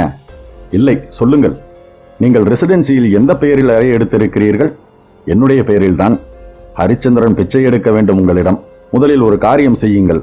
உடனே அந்த ஹோட்டலை காலி செய்துவிட்டு வேறு ஹோட்டலுக்கு போய்விடுங்கள். ஏன்? அந்த கோட் ஆசாமி புத்திசாலியாக இருக்கும் பட்சத்தில் டெலிபோனை வைத்துக் கொண்டே உங்கள் இருப்பிடத்தை தெரிந்து கொள்வான். பயந்தபடி ஓ என்றான் சம்பத்குமார். எப்போது புறப்படுகிறீர்கள்? இப்போதே. எங்கே? பக்கத்தில் ஹோட்டல் நடராஜிற்கு போய்விடுகிறேன். குட். என்ன பெயரில் தங்கப் போகிறீர்கள்? என்ன பெயர்? என்ன பெயர்? சம்பத்குமார் தடுமாறினான். நீங்கள் புதிதாக கல்யாணமானவர்கள் இல்லையா? ஆமாம். காமேஸ்வரன், காமேஸ்வரி என்று பெயர் வைத்துக் கொள்ளுங்கள், பொருத்தமாக இருக்கும். சரி என்றான் சிரிப்போடு. மீதியை ஹோட்டல் நடராஜில் கண்டினியூ செய்யுங்கள். சரி என்றான் சம்பத்குமார் மேலும் சிரிப்பு கலந்து. நரேந்திரன் போனை வைத்துவிட்டு மீண்டும் டயலை சுற்றினான். Hello, this is J3 police station. Mister Paulraj, பேசுவது யார்? நரேந்திரன். ஹலோ நீலமுக்கு பையா, எங்கே இருந்து பேசுகிறாய்? போனில் உன் குரலே மாறி இருக்கிறது. மெட்ராஸில் இருந்து ஜஸ்ட் ஒரு 920 கிலோமீட்டர் தூரத்தில் இருந்து. 920 கிலோமீட்டரா? எங்கிருந்து பேசுகிறாய் நரேன்? கோவா. ஒரு கேஸ் விஷயமாக வந்தோம். கேஸ் ஆல்மோஸ்ட் முடிந்து விட்டது பால்ராஜ். நீங்கள் எனக்காக உங்கள் போலீஸ் போர்ஸை தூக்கத்தில் இருந்து எழுப்ப வேண்டியிருக்கும். What are you trying at? சொல்கிறேன். போன் சார்ஜ் எகிரிக்கொண்டிருக்கிறது. சுருக்கமாக சொல்கிறேன், கேட்டுக்கொள்ளுங்கள். சம்பத்குமார் என்று ஒரு இளைஞன் என்று தொடங்கி அத்தனையும் சொன்னான். அத்தியாயம் 17. தன் அதிர்ஷ்டத்தை எண்ணி வியந்து கொண்டான் கல்யாண். சம்பத்குமார் வந்து மைதிலியுடன் ஆட்டோவில் அமர்வதை பார்த்து ஹோட்டல் வாசலில் நிறுத்தியிருந்த தன் மாருதியில் ஏறிக்கொண்டான். கிளம்பினான். சம்பத்குமாரின் ஆட்டோ 2 தெருக்களை கடந்து மற்றொரு பிரதான சாலையில் கலந்து ஹோட்டல் நடராஜை அணுகி அதன் காம்பவுண்டிற்குள் நுழைந்து நிற்க சம்பத்குமார் ஆட்டோவிலிருந்து இறங்கினான். காம்பவுண்ட் சுவரை ஏறக்குறைய முத்தமிட்டு தன் மாருதியை நிறுத்தினான் கல்யாண். இறங்கினான். காம்பவுண்டிற்குள் நுழைந்தான். ரிசப்ஷன் கவுண்டரில் சம்பத்குமார் நின்றிருந்தான். அவனுக்கு சற்று தள்ளி மைதிலி சூட்கேஸுடன் கவலை முகத்துடன் நின்றிருந்தாள். கல்யாண் தன் வளவள சேவ் பண்ணப்பட்ட கன்னத்தை தடவிக்கொண்டே ரிசப்ஷனிஸ்டை அணுகி சைகையால் போன் செய்ய அனுமதி கேட்டான். அனுமதிக்கப்பட்டதும் ரிசீவரை கையில் எடுத்தான். சம்பத்குமார் கல்யாணை கவனிக்கவில்லை. அவன் கவனம் முழுக்க ரூம் எடுப்பதிலேயே இருந்தது. கல்யாண் காதை தீட்டிக் கொண்டான். ரூம் வேண்டும் என்றான் சம்பத்குமார். எத்தனை பேர்? நானும் என் மனைவியும். உங்கள் பெயர் என்ன சார்? காமேஸ்வரன், காமேஸ்வரி. இந்த லெட்ஜரில் எழுதுங்கள் சார். ஓகே என்று பாக்கெட்டில் இருந்த பேனாவை எடுத்து திறந்தான் சம்பத்குமார். கல்யாண் சிரித்துக் கொண்டான். ரிசீவரை அதனிடத்தில் வைத்தான். வெளியே வந்து மாருதியில் ஏறி அமர்ந்தான். தனது அடுத்த செயல்முறையை பற்றி சிந்திக்கத் தொடங்கினான். அத்தியாயம் 18. பம்பாய் விமானம் மீனம்பாக்கம் விமான நிலையத்தின் ரன்வேயை தொட்டு டயர் கான்கிரீட் ரிப்பனை முத்தமிட்டதால் உண்டான சூட்டால் எழுந்த புகையால் வேகம் குறைந்து ஓடி திரும்பி ஒரு நிறுத்தத்திற்கு வரும் வரை காத்திருக்க முடியாத நரேந்திரன் முதல் ஆளாக விமானத்திலிருந்து ஆஸ்திரேலிய கங்காரு போல தாவல் தாவலாக இறங்கினான். வைஜெயந்தி அவன் வேகத்திற்கு ஈடு கொடுக்க முடியாமல் திணறினாள். நரேந்திரன் போனை அணுகினான். நம்பரை சுழற்றினான். பால்ராஜ், அடே நீலமுக்கு பையா, போன் சார்ஜ் ஏறிக்கொண்டிருக்கிறது என்கிறாய். மறுபடியும் ஏன் கோவாவில் இருந்து போன் செய்கிறாய்? நான் மீனம்பாக்கத்தில் இருந்து பேசுகிறேன். கோவாவில் கூட மீனம்பாக்கம் என்று ஒரு இடம் இருக்கிறதா? ஐயோ இன்ஸ்பெக்டர், நான் மெட்ராஸ் மீனம்பாக்கத்தில் இருந்து பேசுகிறேன். உங்களிடம் போனில் பேசியவுடன் டபோலிம் வந்து பிளைட் பிடித்து பாம்பே வந்து அங்கிருந்து பிளைட் பிடித்து இப்போது மெட்ராஸ் வந்து விட்டேன். சுறுசுறுப்பு. கிண்டல் வேண்டாம் inspector. I want serious answer. சொல்லு, என்ன ஆயிற்று? ஹோட்டல் நடராஜில் நம் ஆட்கள் 4 பேர் மப்டியில் சுற்றுகிறார்கள். இதுவரை ஒன்றும் ஆகவில்லை. நீ நினைத்தது போல் எந்த கொலைகாரனும் ஹோட்டல் அறைக்கு வந்துவிடவில்லை. அந்த பெசன்ட் நகர் Indian polyurethane vacuum cleaner company, அது நேற்று சாயங்காலம் மூடி இருந்தது. இன்றைக்கு காலை 10 மணிக்குத்தான் திறப்பார்கள். வாட்ச்மேன் இல்லை. ஜஸ்ட் என்கொயரி தானே. 10 மணிக்கு வைத்துக் கொள்ளலாம் என்று இருக்கிறேன். இன்ஸ்பெக்டர், நீங்கள் லேட் பண்ணாமல் ஹோட்டல் நடராஜிற்கு வந்து விடுங்கள். அவர்களுக்கு பயத்திலேயே பாதி உயிர் போய்க் கொண்டிருக்கிறது. டன். நரேந்திரன் ரிசீவரை எறிந்தான். கம் வைஜ். ஹோட்டல் நடராஜிற்கு சிறிது தூரத்தில் தான் வந்திருந்த ஆட்டோவை நிறுத்தி அதிலிருந்து இறங்கினான் கல்யாண். அவன் கையில் ஒரு சூட்கேஸ் இருந்தது. நுழையும் போது கவனித்தான். கார் பார்க்கிங்கில் பேப்பர் படித்துக் கொண்டு நின்றிருந்த ஒருவனும் கழுத்தில் ஒரு கயிறு மாட்டி கயிறில் ஒரு ட்ரே மாட்டி அதில் சிகரெட் விற்றுக் கொண்டிருந்த ஒருவனும் போலீஸ் டிபார்ட்மெண்டை சேர்ந்தவர்கள் என்பது அவனுக்கு சந்தேகமற தெரிந்தது. சோ, பாதுகாப்பிற்கு போலீஸ் வந்துவிட்டது. சிரித்துக் கொண்டான். அவனை யாரும் சந்தேகப்பட போவதில்லை. அப்படிப்பட்ட திட்டத்துடன் அவன் வந்திருந்தான். ரிசப்ஷனை வெகு தன்னம்பிக்கையுடன் அணுகினான். ரூம் வேண்டும் என்றான். மீசை, கூலிங் கிளாஸ், நடுவகிடு என்று ஆளே மாறியிருந்தான். எங்கே இருந்து வருகிறீர்கள்? நான் கோயம்புத்தூர், சேல்ஸ் ரெப்ரசன்டேட்டிவ். இதோ என் கம்பெனி ஐடென்டி கார்டு என்று இரவோடு இரவாக அவன் உருவாக்கிய ஐடென்டி கார்டை எடுத்து நீட்டினான். டபுள் ரூம் தான் இருக்கிறது. பரவாயில்லை, இந்த லெட்ஜரில் எழுதுங்கள். லெட்ஜரை தன் பக்கம் திருப்பினான். எழுதிய போது காமேஸ்வரனும் காமேஸ்வரியும் ரூம் நம்பர் 42 தங்கி இருப்பதை மனதில் குறித்துக் கொண்டான். புன்னகைத்துக் கொண்டான். அத்தியாயம் 19. சம்பத்குமார் மைதிலியை பார்த்தான். இன்னும் எத்தனை நாளைக்கு நாம் இந்த ஹோட்டல்லையே காலத்தை கழிக்க முடியும் சம்பத் என்று கேட்டாள் மைதிலி. உனக்கு இந்த ஹோட்டல் பிடிக்கவில்லையா? அதற்காக? இங்கே நமக்கு கிடைக்கும் தனிமை பிடிக்கவில்லையா? அதற்காக? அழகான துடிப்பான இரவுகளை பிடிக்கவில்லையா? சி, முக்கியமாக நேற்று இரவு. பகலில் அதெல்லாம் ஞாபகப்படுத்தக்கூடாது. என் இஷ்டம், நான் ஞாபகப்படுத்துவேன். நான் நினைத்தால் இப்போது கூட. போதும் போதும், நான் குளிக்க வேண்டும். ரைட், குளித்து விட்டு வா, அப்புறம் பார்க்கலாம். நீ குளிக்கும் போது ஒரு தடவை. ஐயோ என்றாள் மைதிலி வெகு வெட்கமாக. ரைட், நீ குளித்து விட்டு வா. நான் கேட்ட கேள்விக்கு இதுதான் பதிலா? என்ன மைதிலி கேட்டாய்? நான் எப்போது வீட்டுக்கு போக போகிறோம்? எனக்கு மட்டும் அந்த ஆசை இல்லையா என்ன? நரேந்திரன் மெட்ராஸ் வந்து விடட்டும். அந்த புத்த பகவான் என்ன உபதேசிக்கிறார் என்று பார்ப்போம். அதன்படி நடந்து கொள்வோம். நீ போய் இப்போது குளித்து விட்டு வா. பாத்ரூமுக்குள் நீ நுழையாவிட்டால் எனக்கு இப்போதே வேறு மூடு வந்துவிடும். மைதிலி பாத்ரூமிற்குள் நுழைந்தாள். போன் மணி ஒலித்தது. சம்பத்குமார் ரிசீவரை எடுத்தான். ஹலோ சம்பத். எஸ். நான் நரேந்திரன். எங்கே இருந்து பேசுகிறீர்கள் சார்? மெட்ராஸில் இருந்துதான். ஜஸ்ட் இப்போதுதான் வந்தேன். ஹோட்டலுக்கு வந்து கொண்டிருக்கிறேன். எதுவும் பிரச்சனை இல்லையே என்று தெரிந்து கொள்ளத்தான் போன் செய்தேன். இதுவரை எதுவும் இல்லை சார். ஏதாவது கண்டுபிடிக்க முடிந்ததா? நிறைய. உங்களை துரத்துகிறவன் அல்லது துரத்துவதாக நீங்கள் நினைப்பவன் யார் என்று ஏறக்குறைய கண்டுபிடித்து விட்டோம். எப்படி சார்? நீங்கள் பார்த்த அந்த பெண்ணை போட்டோவில் பார்த்தால் அடையாளம் கண்டுகொள்வீர்களா? Sure sir. வயதுவை பேப்பரிலோ டிவியிலோ அந்த பெண்ணை தேடி யாரும் எந்த முயற்சியும் எடுக்கவில்லை. That's all right. நான் ஒரு போட்டோ கொண்டு வருகிறேன், பாருங்கள். அவள் தானா என்று சொல்லுங்கள்.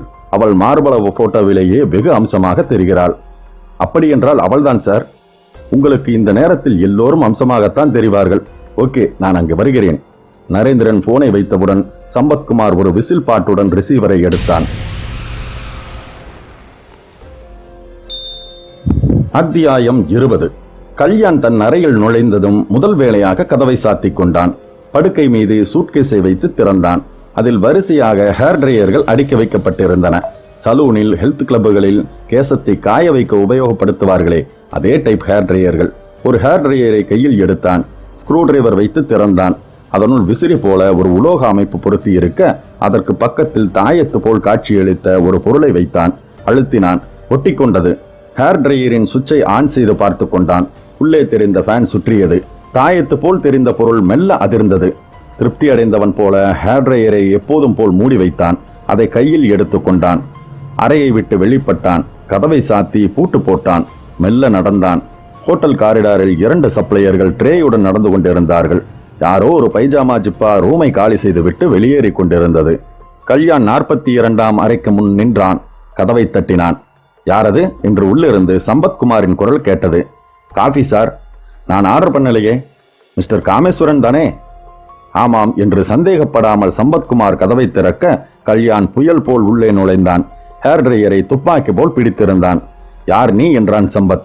அசையாதே, இதனுள் துப்பாக்கி இருக்கிறது. இதை ஆபரேட் செய்தால் பேட்டரியில் அது இயங்கும்.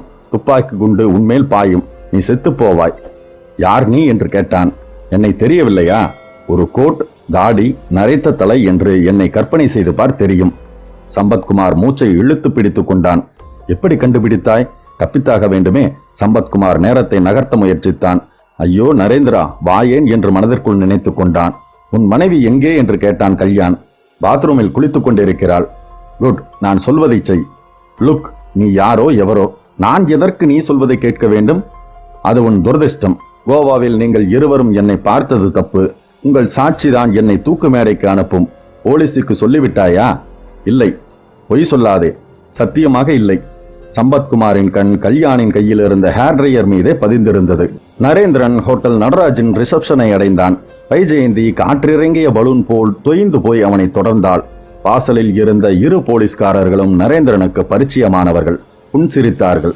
சல்யூட் அடித்து சூழ்நிலையை பாழாக்காதவரை சரி என்று நினைத்து கொண்டு நரேந்திரன் ரிசப்ஷனை அணுகினான்.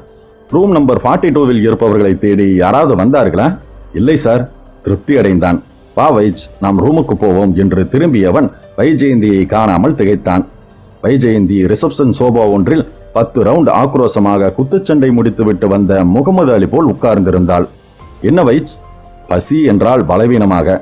சாரி வைஜ் என்றான். அவனுக்கு அப்போதுதான் நினைவுக்கே வந்தது. கோவாவில் இருந்து புறப்பட்டது முதல் அவர்கள் எதையுமே சாப்பிடவில்லை என்பது. நாம் ஏதாவது சாப்பிட்டு விட்டு மேலே போகலாம், அல்லது சம்பத்தையும் அவன் மனைவியையும் கீழே அழைக்கலாம். நானும் மைதிலியை பார்த்து 2 நாட்களுக்கு மேலாகிவிட்டது.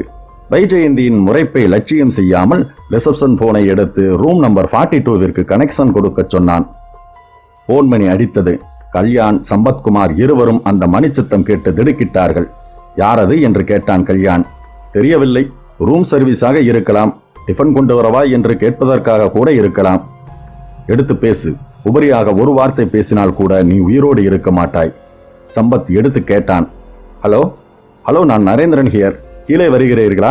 டிஃபன் சாப்பிட்டு விட்டு மேலே போய் சேரலாம். ஹலோ, உங்களுக்கு எந்த ரூம் வேண்டும்? இது room number 42. You are giving me unnecessary trouble. Hello Sampath, என்ன ஆயிற்று? சிக்கலா? Yes yes, this is room number 42. Okay Vaij, trouble என்றான் நரேந்திரன். வைஜெயந்தி திடுக்கிட்டு நிமிர்ந்தாள். என்ன ஆயிற்று? தெரியவில்லை. சம்பத் ஹிஸ்டீரியா பேஷண்ட் போல கத்துகிறான். சிக்கலா என்று கேட்டேன். ஆம் என்கிறான். பால்ராஜ் இன்னும் வரவில்லை. நீ அவரை போனில் பிடி. மப்டி ஆட்களை சேர்த்து கொண்டு நீ மேலே முன்வாசல் வழியாக போ. நான் நேராக பின்னால் போய் அந்த ரூமுக்கு போக வேறு ஏதாவது வழி இருக்கிறதா என்று பார்க்கிறேன். நீ ஹோட்டல் ஆசாமிகளிடம் விஷயத்தை சொல். நரேந்திரன் பதிலுக்கு காத்திராமல் ஓடினான். அது ஒரு 4 மாடி கட்டிடம். மேலிருந்து கீழே டிரைனேஜ் பைப் இறங்கியது. நரேந்திரன் அதை பார்த்து விட்டான். 2வது மாடியில் ரூம் நம்பர் 42ஆம் நம்பர் ரூமின் பாத்ரூம் வென்டிலேட்டர் தெரிந்தது. அதில் கிராஸ் கிராஸாக சொருகி வைக்கப்பட்டிருந்த கண்ணாடி தகடுகள் தெரிந்தன. நரேந்திரன் தீர்மானித்தான். கல்யாண் சம்பத்குமாரை பார்த்தான். உன் மனைவியை கூப்பிடு. பாத்ரூமில் இருக்கிறாள். சம்பத்குமாருக்கு லேசாக உற்சாகம் வந்தது. நரேந்திரன் வந்து விட்டான். ஏதாவது செய்வான். அதற்குள் இவன் சுடமாட்டான். அது துப்பாக்கி போல் இல்லை, வெறும் ஹேர் டிரையர் தான். அதில் துப்பாக்கி இருக்கிறது என்றால் அது எவ்வளவு தூரம் உண்மை? கூப்பிடு உன் மனைவியை, உடனே வெளியே வரச் சொல். சம்பத்குமார் மைதிலி என்றான். நரேந்திரன் பாத்ரூம் வென்டிலேட்டரின் கண்ணாடி தகடுகளை அகற்றினான். கடைசி தகடினை எடுத்து வென்டிலேட்டருக்கு வெளியே இருந்த சன்ஷேடின் மீது வைத்த போது பிராவின் ஹூக்கை முனைந்து போட்டுக் கொண்டிருந்த மைதிலி நரேந்திரனை பார்த்தாள். கத்துவதற்கு புறங்கையை வாயில் வைத்தவள் நரேந்திரனின் முகத்தையும், மைதிலி கத்தாதே, நான் நரேந்திரன், சம்பத்திற்கு ஆபத்து என்று அவசரமாக சொன்னதையும் கேட்டுவிட்டு திகிலுடன் அவனை பார்த்தாள். நரேந்திரன் வென்டிலேட்டர் வழியாக கீழிறங்கும் முன் அவள் உடுத்தி முடித்திருந்தாள். வெளியில் இருந்து சம்பத்குமாரின் மைதிலி என்ற குரல் கேட்டது. நரேந்திரன் நடுங்கிய அவள் தோளின் மீது கை வைத்து அவளை ஆசுவாசப்படுத்தினான். பதில் சொல் என்றான் கிசுகிசுப்பாக. என்ன சம்பத்? உடனே வெளியே வா. நரேந்திரன் மைதிலியின் தோளை பற்றி கதவின் மூலையில் நிறுத்தினான். மெதுவாக, மிக மெதுவாக கதவை திறந்தான். சட்டென்று சார்ஜ் செய்யப்பட்ட காளை போல் பாய்ந்தான். கல்யாண் மிக மென்மையான மைதிலியை எதிர்பார்த்து நரேந்திரனை கண்டு திகைத்து கையில் இருந்த ஹேர் டிரையரின் விசையை அழுத்தும் முன் நரேந்திரன் கடைசி வினாடியில் ஹேர் டிரையரை தட்டிவிட ஹேர் டிரையர் பறந்தது. அரைக்கதவு மோதப்பட்டு திறக்கப்பட்டு இன்ஸ்பெக்டர் பால்ராஜும் அவரது சகாக்களும் வைஜெயந்தியும் அறையில் நுழைந்தார்கள். பால்ராஜின் கையில் துப்பாக்கி மின்னியது. Hands up. கல்யாண் மெல்ல கைகளை உயர்த்தினான். அத்தியாயம் 21. பிரிட்டிஷ் காலத்தில் கட்டப்பட்ட ஒயர் பிரிக் செங்கல் கட்டிடம் அது. அதில் விசாலமான அறையில் உயரமான கூரையில் இருந்து ஃபேன் ஊசலாடி கொண்டு கீழிறங்கி சுற்றியது. மேஜிஸ்ட்ரேட் தேவராஜன் தன் அறை கண்ணாடியை சரி செய்து கொண்டு உட்கார்ந்தார். அவருக்கு பின்னால் சுவரில் காந்தி, இடது பக்கம் ஓர் நீதி தேவதை, அவருக்கு முன்னால் ஒரு 4 படிகளும் கீழே இருந்த கடப்பைக்கல் தரையில் டேபிளும் நாற்காலியும் போட்டு கோர்ட் கிளார்க், மேஜையில் டைப்ரைட்டர். இருபுறம் இருந்த சாட்சி கூண்டுகளில் ஒன்றில் கல்யாண் நின்றிருந்தான், இன்னொன்றில் சம்பத்குமார். சர்க்கார் வக்கீல் கோபாலன் நேற்றுதான் புதிதாக வேலைக்கு சேர்ந்தவர் போல மிகவும் நர்வஸாக இருந்தார். அவர் கை விரல்கள் நடுங்கின. அவருடைய கோட் முழங்கை அருகே கிழிந்து தைக்கப்பட்டிருந்தது. அணிந்திருந்த சாட்டின் மேல் கோட்டில் மூட்டை பூச்சிகளின் முட்டைகள். அவர் அந்த கோட்டை அணிந்து வெகு நாட்களாகி இருந்தன என்பது மட்டும் மிக தெளிவாக தெரிந்தது. கல்யாண் சார்பில் இருந்த வக்கீல் ஜெய் கிருஷ்ணா இந்த தொழிலில் நான் பழம் தின்று கொட்டை போட்டவன் என்ற முகபாவத்துடன் நின்றிருந்தார். நரேந்திரன், வைஜெயந்தி, மைதிலி, பால்ராஜ், ஹோட்டல் நடராஜி நாட்கள் என்று ஒரு கோஷ்டியும் கூடவே சோகையான ஒரு பத்திரிகையின் நிருபரும் பார்வையாளர்கள் பகுதியை ஆக்கிரமித்திருந்தார்கள். எஸ், ப்ரொசீட் ஃபர்தர் என்றார் மாஜிஸ்ட்ரேட். கல்யாண் முகத்தில் இந்த பூனையும் பாலை குடிக்குமா என்ற பாவனையுடன் நின்றிருந்தான். ஜெய்கிருஷ்ணா தொண்டையை செருமிக் கொண்டார். எனது கட்சிக்காரர் திரு கல்யாண் ஒரு கௌரவமான பிரஜை. இந்தியன் பாலியூரித்தேன் வாக்வம் கிளீனர் என்ற பெயரில் சென்னை பெசன்ட் நகரில் ஒரு சிறு தொழில் நிறுவனத்தை நடத்தி வருபவர். வாக்வம் கிளீனர்களை தயாரித்து விற்பவர். கிட்டத்தட்ட ஒரு 500 பேருக்கு சம்பளம் கொடுப்பவர். 500 குடும்பங்களில் அடுப்பெரிய காரணமாக உள்ளவர். ஜெய்கிருஷ்ணா கல்யாணின் மீது ஒவ்வொன்றாக ஏகப்பட்ட கௌரவங்களை சுமத்தி கொண்டிருந்தார். கல்யாண் முகத்தில் உணர்ச்சி மாறாமல் நின்றிருந்தான். சர்க்கார் தரப்பு வக்கீல் விளக்கெண்ணையோ வேறு ஏதோ குடித்தவர் போல தடுமாறி நின்று கைகளை பிசைந்து கொண்டிருந்தார். ஜெய்கிருஷ்ணா தன் சொற்பொழிவை மேலும் தொடர்ந்தார். இப்படிப்பட்ட கௌரவமான நிலையில் உள்ள அவர் தன் தொழிலை விரிவுபடுத்த வேண்டும் என்பதற்காக, தன்னால் இன்னும் ஒரு 500 குடும்பங்கள் பிழைக்க வேண்டும் என்ற உன்னத காரணத்திற்காக ஒரு புது தயாரிப்பில் இறங்கினார். அதுதான் இந்தியன் பாலியூரித்தேன் ஹேர் டிரையர். இது மற்ற ஹேர் டிரையர்களைப் போல் அல்லாமல் ஒரு புது பார்முலாவை உபயோகப்படுத்தி தயாரிக்கப்பட்ட ஒன்று. பொதுவாக ஹேர் டிரையர்கள் எல்லாம் 200, 300 என்று விற்கும். திரு கல்யாண் தயார் செய்துள்ள புது ஹேர் டிரையரின் மார்க்கெட் விலையே 50 ரூபாய் தான். அது திரு கல்யாண் அவர்களின் விடாமுயற்சியால் சாத்தியப்பட்டது. ஒரு ஜப்பான் கம்பெனியின் நோஹோ டெக்னாலஜியை மிகுந்த விலை கொடுத்து வாங்கி அந்த பார்முலாவை வைத்துக் கொண்டு திரு கல்யாண் தனது புது ஹேர் டிரையரை தயாரித்ததால் தான் அவர் இந்த அளவிற்கு குறைந்த விலைக்கு ஹேர் டிரையரை தயாரித்து விற்க முடிந்தது. அப்ஜெக்ஷன் யுவர் ஹானர் என்றார் சர்க்கார் தரப்பு வக்கீல் தட்டு தடுமாறி. இந்த சொற்பொழிவு கேசுக்கு எந்த விதத்தில் சம்பந்தம் என்றே புரியவில்லை. கல்யாண் கோவாவில் டோனோபாலா பக்கத்தில் இருக்கும் ஒரு தனிமை பிரதேசத்தில் அவருடைய செக்ரட்டரி, PA, ரிசப்ஷனிஸ்ட் என்று பலவாறு அழைக்கப்பட்ட மிஸ் அஞ்சனாவை குரூரமாக சுட்டுக் கொன்று விட்டதாக குற்றம் சாட்டப்பட்டவர். அந்த கொலையை நேரடியாக பார்த்தவர்கள் இதோ இந்த கூண்டில் நிற்கும் திரு சம்பத்குமாரும் அவரது மனைவியுமான திருமதி மைதிலி சம்பத்குமாரும் ஆவார். தான் செய்த குற்றத்தை நேரடியாக கண்கூடாக பார்த்த சாட்சியங்கள் தான் இந்த இருவரும் என்பதால் அவர்கள் இருவரையும் தீர்த்து கட்ட கோவாவில் இருந்து இவர்களை துரத்தி வந்திருக்கிறார் கல்யாண். இவர்கள் இருவரும் தங்கியிருக்கும் ஹோட்டல் அறைக்கு சென்று அவர்களை கொல்ல இருந்த தருவாயில் போலீசும் தனிப்பட்ட துப்பறிவாளரான திரு நரேந்திரனும் சம்பத்குமாரையும் மைதிலியையும் காப்பாற்றி இருக்கிறார்கள். கல்யாணை கையும் களவுமாக பிடித்திருக்கிறார்கள். எனவே வழக்கு கல்யாண் செய்த கொலையை பற்றியும் சம்பத்குமார், மைதிலி ஆகியோரை தீர்த்து கட்ட வந்த கொலை முயற்சியை பற்றியும் அமைய வேண்டும். அதை விட்டுவிட்டு கல்யாணின் குணாதிசயங்களை பற்றி எதிர்த்தரப்பு வக்கீல் சொல்வது இந்த வழக்கிற்கு எந்த வகையில் உதவி செய்யும் என்று எனக்கு தெரியவில்லை. மேஜிஸ்ட்ரேட் ஜெயகிருஷ்ணனை பார்த்தார். ஜெயகிருஷ்ணன், யுவர் ஆனர், கல்யாணை பற்றிய விவரங்கள் இந்த வழக்கிற்கு அவசியம் என்பதால் தான் நான் அவரை பற்றி பேசுகிறேன் என்றார். சுருக்கமாக சொல்லுங்கள். சர்க்கார் தரப்பு வக்கீல் கோபாலன் நெற்றி வியர்வையை ஒரு முறை தன் கைக்குட்டையால் உற்றி எடுத்துவிட்டு அமர்ந்து கொண்டார். ஜெயகிருஷ்ணன் எழுந்தார். திரு கல்யாண் தனது மலிவான, தரமான, புதிய கண்டுபிடிப்பான ஹேர் ட்ரையரை மக்களிடையே பிரபலப்படுத்த வேண்டும் என்ற ஒரே நோக்கில்தான் சூட்கேஸ் ஒன்றில் நிறைய ஹேர் ட்ரையர்களை அடுக்கிக் கொண்டு ஹோட்டல் நடராஜிற்கு சென்றார். ரூம் நம்பர் 42 கதவை தட்டி அவர் உள்ளே நுழைந்ததும் ஹேர் ட்ரையரை பற்றி அந்த அறையில் தங்கியிருப்பவர்களிடம் விளக்குவதற்காகத்தான். அவரது செயலை தவறாக புரிந்து கொண்டு காவல்துறையைச் சேர்ந்த ஒரு அதிகாரியும் 25 பைசா பெறாத ஒரு பிரைவேட் டிடெக்டிவும் சேர்ந்து அவரை மடக்கி அடித்து துன்புறுத்தி இருக்கிறார்கள். அவரை சந்தேகத்தின் பேரில் கைது செய்திருக்கிறார்கள். ஒரு மரியாதைக்குரிய நபரை இப்படி பொது இடத்தில் மானபங்கப்படுத்துவது ஜனநாயக நாட்டில் கண்டனத்திற்குரிய ஒரு செயல். எனது கட்சிக்காரர் அதற்காக ஈகிள்ஸை என்ற தனியார் துப்பறிவு நிறுவனத்தின் மீதும் தமிழ்நாடு காவல்துறை மீதும் மானநஷ்ட வழக்கு தொடுக்க உள்ளார். அது இந்த கேஸிற்கு அப்பாற்பட்ட விஷயம். ஒரு ஹேர் ட்ரையரோடு ஹோட்டல் அறைக்குள் அனுமதியுடன் நுழைந்தவர் மீது துப்பாக்கியுடன் சுட்டுக் கொள்ள நுழைந்தார் என்று திரு சம்பத்குமார் குற்றம் சாட்டியிருப்பது நகைப்புக்கிடமளிக்கும் வகையில் உள்ளது. திரு சம்பத்குமாரின் மன ஆரோக்கியத்தை சந்தேகிக்க வைக்கிறது. எனவே யுவர் ஆனர், எனது கட்சிக்காரர் ஒரு குற்றமும் செய்யாதவர் என்று கூறி அவரை எந்த காரணம் கொண்டும் சிறையில் அடைக்க முடியாது என்று கூறி அவரை விடுதலை செய்யுமாறு வேண்டிக் கொள்கிறேன். திரு சம்பத்குமாரை ஒரு நல்ல மனநல மருத்துவரிடம் காட்டி தன்னை பரிசோதித்துக் கொள்ளுமாறு உத்தரவிட கேட்டுக் கொள்கிறேன். That's all your honour. Jayakrishnan முகத்தில் மாறாத புன்னகையுடன் சென்று தன் சீட்டில் அமர்ந்து கொண்டார். கோர்ட்டில் சலசலப்பு ஏற்பட்டது. Order, order, order. அத்தியாயம் 22. இடைவேளை நேரம். மரத்தடி கடையில் சூடான மசால் வடையும் காஃபியும். சர்க்கார் வக்கீல் கோபாலன் தட்டில் இருந்த 3வது வடையை காலி செய்தார். அவருடைய வாழ்க்கையின் லட்சியம் என்ன என்று எந்த பத்திரிகை நிருபராவது கேட்டிருந்தால் மசால் வடை சாப்பிடுவது என்று பதில் சொல்லியிருப்பாரோ என்னவோ. இன்ஸ்பெக்டர் ஒரு சிகரெட்டும் யோசனையுமாக நின்றார். சம்பத்குமாரும் மைதிலியும் கோர்ட்டுக்கு உள்ளேயே அடை காக்கப்பட்டிருந்தார்கள். நரேந்திரன் எரிச்சலுடன் வக்கீலை பார்த்தான். அவனுக்கு காஃபியோ வடையோ வைஜெயந்தியோ எதுவுமே தேவைப்படவில்லை. கோபாலனை சுட்டால் என்ன என்று தோன்றியது. என்ன சார், நீங்க கோர்ட்டில் ஒரே நர்வஸாக இருந்தீர்களே? ஜெயகிருஷ்ணன் சார் என்றார் கோபாலன். அவருக்கு என்ன? பெரிய வக்கீல் சார், அல்லாடி பரம்பரை. அல்லாடி பரம்பரையாய் இருந்தால் என்ன? நியாயம் நம் பக்கம் இருக்கிறது. நாம் எதற்கு பயப்பட வேண்டும்? அதற்கில்லை, ஜெயகிருஷ்ணன் பிணமாகிவிட்டான் என்று சொல்பவர்களை எல்லாம் கோர்ட்டில் உயிரோடு கொண்டு வந்து நிறுத்துவார் என்று ஒரு வதந்தி அவருக்கு இருக்கிறது.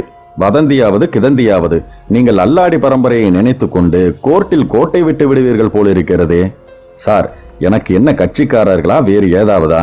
மாதம் பிறந்தால் கவர்மெண்ட் சம்பளம். என்றைக்கு நான் ஜட்ஜாக போகிறேன் என்றுதான் பார்த்து கொண்டிருக்கிறேன். என்ன இன்ஸ்பெக்டர் இது என்று கேட்டு இன்ஸ்பெக்டரை பார்த்தான் நரேந்திரன்.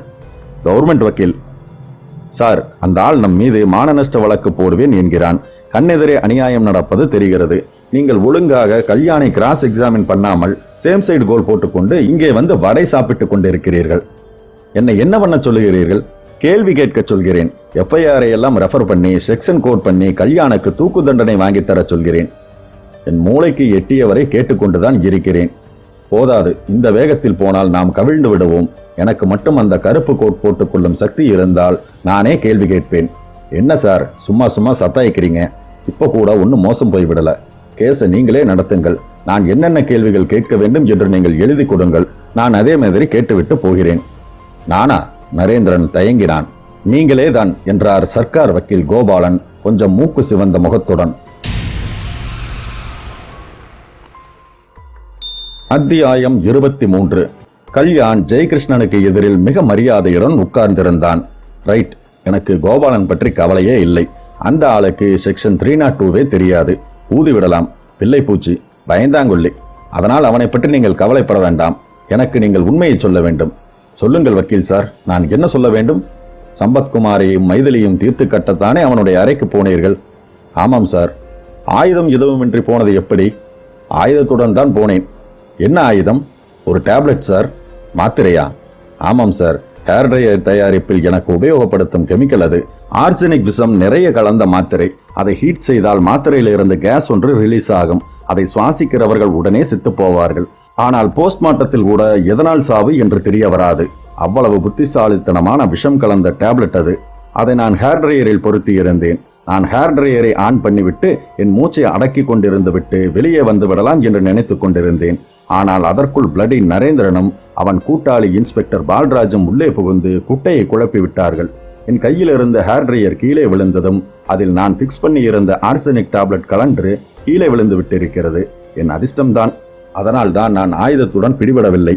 உள்ளே நுழைந்து நான் துப்பாக்கி ஹேர் ட்ரையரில் வைத்திருக்கிறேன் என்றவுடன் சம்பத் நம்பிவிட்டான். அதையே போலீசிடமும் சொல்லிவிட்டான். நீங்கள் மட்டும் நான் அவர்களை சுட வரவில்லை என்பதை நிரூபித்து விட்டால் உங்கள் உடம்பெல்லாம் தங்கம் இழைத்து போடுகிறேன். அப்போ அந்த அஞ்சனா விவகாரம்? Perfect. It's a night more. Okay, நான் பார்த்துக் கொள்கிறேன் என்றார் ஜெயகிருஷ்ணா ஒரு சிகரெட்டை பற்ற வைத்துக் கொண்டே. அத்தியாயம் 24. Order, order, order. கோர்ட் முழுக்க அமைதியாகியது. கோபாலன் எழுந்தார். ஜெயகிருஷ்ணா அவரை நேராக பார்க்க கோபாலன் அவர் பார்வையை தவிர்த்துவிட்டு கல்யாண் அருகே சென்றார். உங்கள் பெயர்? கல்யாண். முழு பெயரே அவ்வளவுதானா? ஆமாம். மிஸ்டர் கல்யாண், உங்கள் கம்பெனி பெயர் என்ன? கேட்டுவிட்டு ஒரு தடவை கோபாலன் நரேந்திரன் பக்கம் திரும்பி பெருமிதமாக பார்த்தார். பக்காவாக அவர் கேட்கிறாராம். நரேந்திரன் தலையில் அடித்துக் கொள்ளாத குறையாக கோபாலனை பார்த்தான். இந்த ஆள் ஏன் இப்படி தலையை சுற்றி மூக்கை தொட வேண்டும்? நேரடியாக களத்தில் இறங்க வேண்டியதுதானே என்று நினைத்து கொண்டான். இந்தியன் பாலியூரித்தேன் வாக்யூம் கிளீனர் கம்பெனி என்றான் கல்யாண். அந்த கம்பெனி என்ன தயாரிக்கிறது? வாக்யூம் கிளீனர்களை தயாரிக்கிறது. வேறு? இந்தியன் பாலியூரித்தேன் ஹேர் ட்ரையர் கம்பெனி என்று இன்னொரு கம்பெனி எனக்கு இருக்கிறது. அந்த கம்பெனி ஹேர் ட்ரையர்களை தயாரிக்கிறது. ரைட். மார்க்கெட்டிற்கு வந்து விட்டதா? வந்துவிட்டது. தமிழ்நாடெங்கும் கம்பெனி பிரதிநிதிகள் வீடு வீடாக சென்று இந்த மலிவான ஹேர் ட்ரையர்களை அறிமுகப்படுத்துகிறார்கள். உங்கள் கம்பெனி பிரதிநிதிகள் இருக்கும்போது நீங்கள் ஏன் ஹோட்டல் நடராஜிற்கு போனீர்கள்? ஹேர் ட்ரையரை விற்கத்தான். ஆச்சரியம். எது? மெட்ராஸில் இருக்கிறது உங்கள் கம்பெனி. ஆனால் வெளியூரில் இருக்கும் ஒரு போலி கம்பெனி பெயரை சொல்லி அதன் பிரதிநிதி என்று சொல்லி நீங்கள் ஹோட்டல் நடராஜில் அறை எடுத்திருக்கிறீர்கள். ஆமாம் சார், இதில் ஆச்சரியப்பட ஒன்றுமே இல்லை. பெரும்பாலான மிடில் கிளாஸ் மக்கள் தான் ஹேர் ட்ரையர்களை உபயோகிக்கிறார்கள். மிடில் கிளாஸ் ஹோட்டல்களில் வேறு மாநிலத்தைச் சேர்ந்தவர்கள் எல்லாம் வந்து தங்குவார்கள்.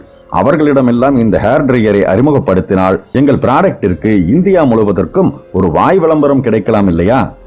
ஹோட்டலில் நீங்கள் ஏன் உள்ளூர்காரர் என்று சொல்லவில்லை? ஏன் வெளியூரில் இருந்து வருவதாக சொன்னீர்கள்? Simple sir. என்ன சிம்பிள்? உள்ளூர் என்றால் ரூம் கிடைக்காது. வெளியூர் சூட்கேஸ் எல்லாம் பார்த்துதான் இப்போதெல்லாம் ரூம் கிடைக்கிறது. ஹோட்டல் நடராஜிற்கு வரும் முன் அதே ஏரியாவில் இருந்த அசோக் ஏசி ஹோட்டலிலும் ரூம் கேட்டேன். அப்புறம் இந்தியன் பவனிலும் ரூம் கேட்டேன். தரமாட்டேன் என்று சொல்லிவிட்டார்கள். சூட்கேஸ் வெளியூர் என்றால் தான் மதிப்பு என்பதால் தான் அந்த மாதிரி ஒரு பொய் சொல்லி ரூம் போட்டேன். எனக்கு வியாபாரம் முக்கியம். நீங்கள் அசோக் ஹோட்டலிலும் இந்தியன் பவனிலும் என்னை காட்டி நான் சொன்னது உண்மையா இல்லையா என்பதை தெரிந்து கொள்ளலாம்.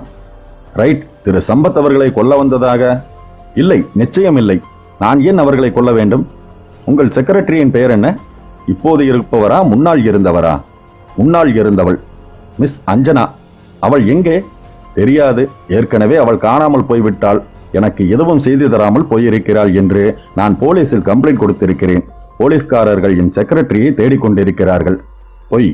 நீங்களே ஒரு கம்ப்ளைண்டை முன்கூட்டிய போலீஸுக்கு கொடுத்துவிட்டு அவளை அழைத்து கொண்டு கோவா டோனாபோலா போய் முடிக்க வேண்டாம். அவை யாவும் பொய். உங்களிடம் ஒரு சாக்லேட் கலர் ஃபியட் இருக்கிறதா? ஃபியட் இருக்கிறது. சாக்லேட் கலர் இல்லை, கிரீம் கலர்.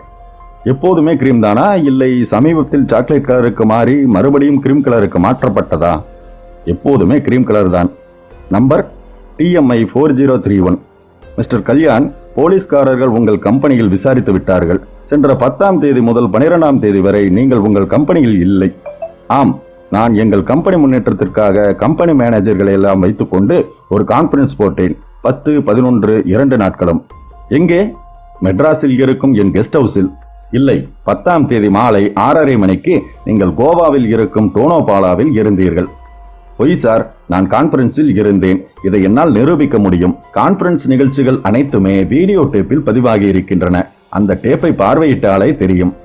10ஆம் தேதி மாலை 5 மணிக்கு உங்கள் ஃபியட்டின் டயர் பங்க்சர் ஆகியது. மீராமர் அருகே நீங்கள் டயர் மாற்றினீர்கள். இல்லை என்றான் கல்யாண் சாந்தமாக. கோபால் அதற்கு மேல் எப்படி கேள்விகளை கேட்பது என்று தெரியாமல் தவிக்க, கோர்ட்டில் வீடியோவில் கல்யாண் பங்கு கொண்ட கான்ஃபரன்ஸில் எடுத்த படம் காண்பிக்கப்பட்டது. கல்யாணுக்கு பின்னால் 10ஆம் தேதி கேலண்டர் இருந்தது. மேலே வால் கிளாக்கில் மணி 6:30 என்றது. பேசியவர்கள் அத்தனை பேரும் கல்யாண் கம்பெனியின் மேனேஜர்கள், இயக்குனர்கள். பேச்சாளர்களில் ஒருவர் கொஞ்சம் உணர்ச்சி வசப்பட்ட போது, இந்த 10ஆம் தேதி மாலை 6:30 நான் சத்தியம் செய்கிறேன், அடுத்த 10ஆம் தேதி மாலை 6:35 விற்பனையை 10% உயர்த்தி காட்டாவிட்டால் நான் கம்பெனி வேலையில் இருந்து ராஜினாமா செய்கிறேன் என்று சூளுரைத்தார். வீடியோ கேமரா மெதுவாக அறையிலிருந்து பின்வாங்கி கான்ஃபரன்ஸ் ஹாலுக்கு வெளியே இருந்த ரிசப்ஷனிஸ்ட் எவ்வளவு பிஸியாக டேபிளில் பதில் சொல்லிக் கொண்டிருந்தாள் என்பதை காட்டியது. அவளுக்கு பின்னால் ஒரு டிவியில் T20 கிரிக்கெட் மேட்ச் பார்ப்பதற்கு யாரும் இல்லாமல் ஓடிக்கொண்டிருந்தது. காமிரா திரும்பி கான்ஃபரன்ஸ் அறைக்கு சென்றபோது கான்ஃபரன்ஸ் இன்னும் சூடான விவாதங்களுடன் நடந்து கொண்டிருந்தது. சர்க்கார் தரப்பு வக்கீல் கோபாலன் கைகளை பிசைந்தார். ஜெய்கிருஷ்ணன் வெற்றியின் மிதப்பில் கோர்ட்டை சுற்றி பார்த்தார். கல்யாண் புன்னகையுடன் நின்றான். கோர்ட்டில் பார்வையாளர்களுக்கு இடையில் ஏகப்பட்ட சலசலப்பு. Order, order, order. அத்தியாயம் 25. Order, order, order. இடைவேளைக்கு பிறகு மீண்டும் கோர்ட் கூடியிருந்தது. சர்க்கார் தரப்பு வக்கீல் கோபாலன் முகத்தில் துளிர்த்திருந்த வியர்வையை ஒற்றிக்கொண்டார்.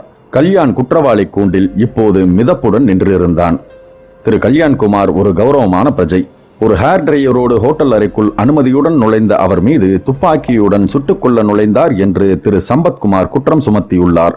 திரு கல்யாண் அவர்கள் மீது சுமத்தப்பட்ட இந்த குற்றம் நிரூபிக்கப்படவில்லை என்பதால் அவரை இந்த வழக்கிலிருந்து விடுதலை செய்கிறேன்.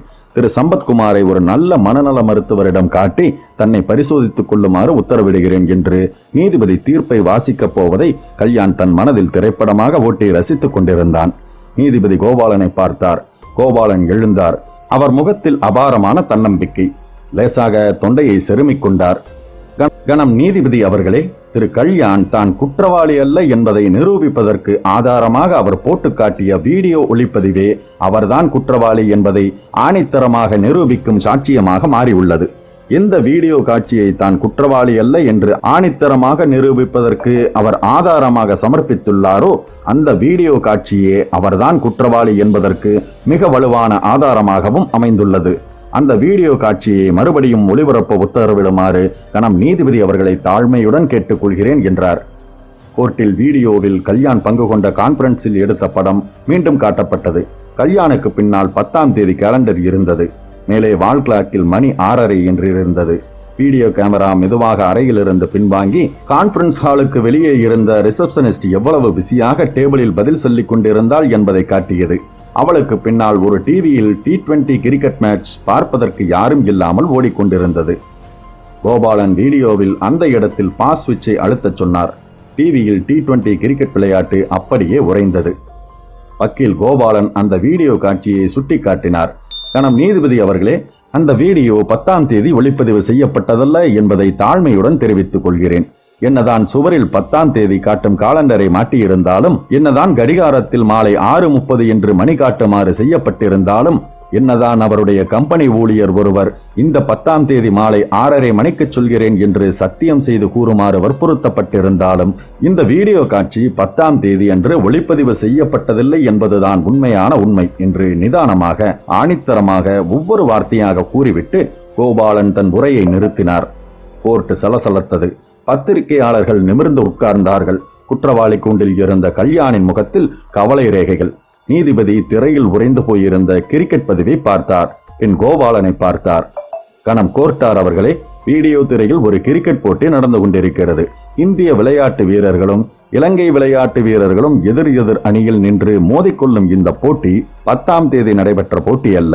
10ஆம் தேதி இதே நேரத்தில் இந்திய அணியும் இலங்கை அணியும் மோதியிருந்தாலும் இந்த வீடியோ ஒளிப்பதிவின்படி 6:30 மணி அளவில் 10ஆம் தேதி யார் யார் களத்தில் இறங்கி இருந்தார்கள், யார் யார் பந்து போட்டுக் கொண்டிருந்தார்கள், திரையில் கீழே தெரியும் ரன்கள் என்னென்ன என்பதை நாங்கள் பதிவு செய்து கொண்டு வந்திருக்கிறோம்.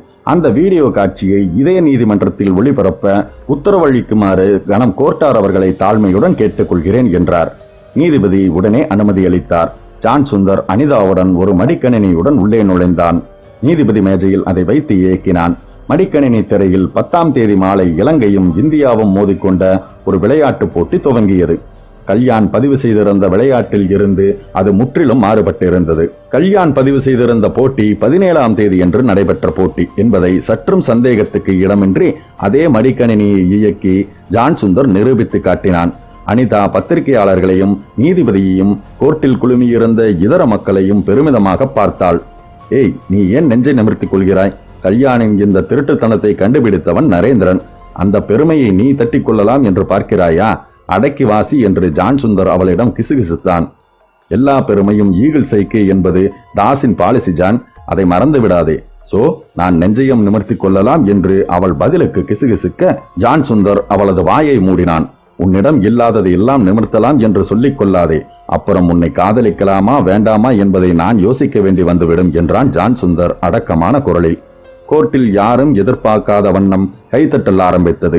அது ஸ்டாண்டிங் ஓவனாக மாறியது.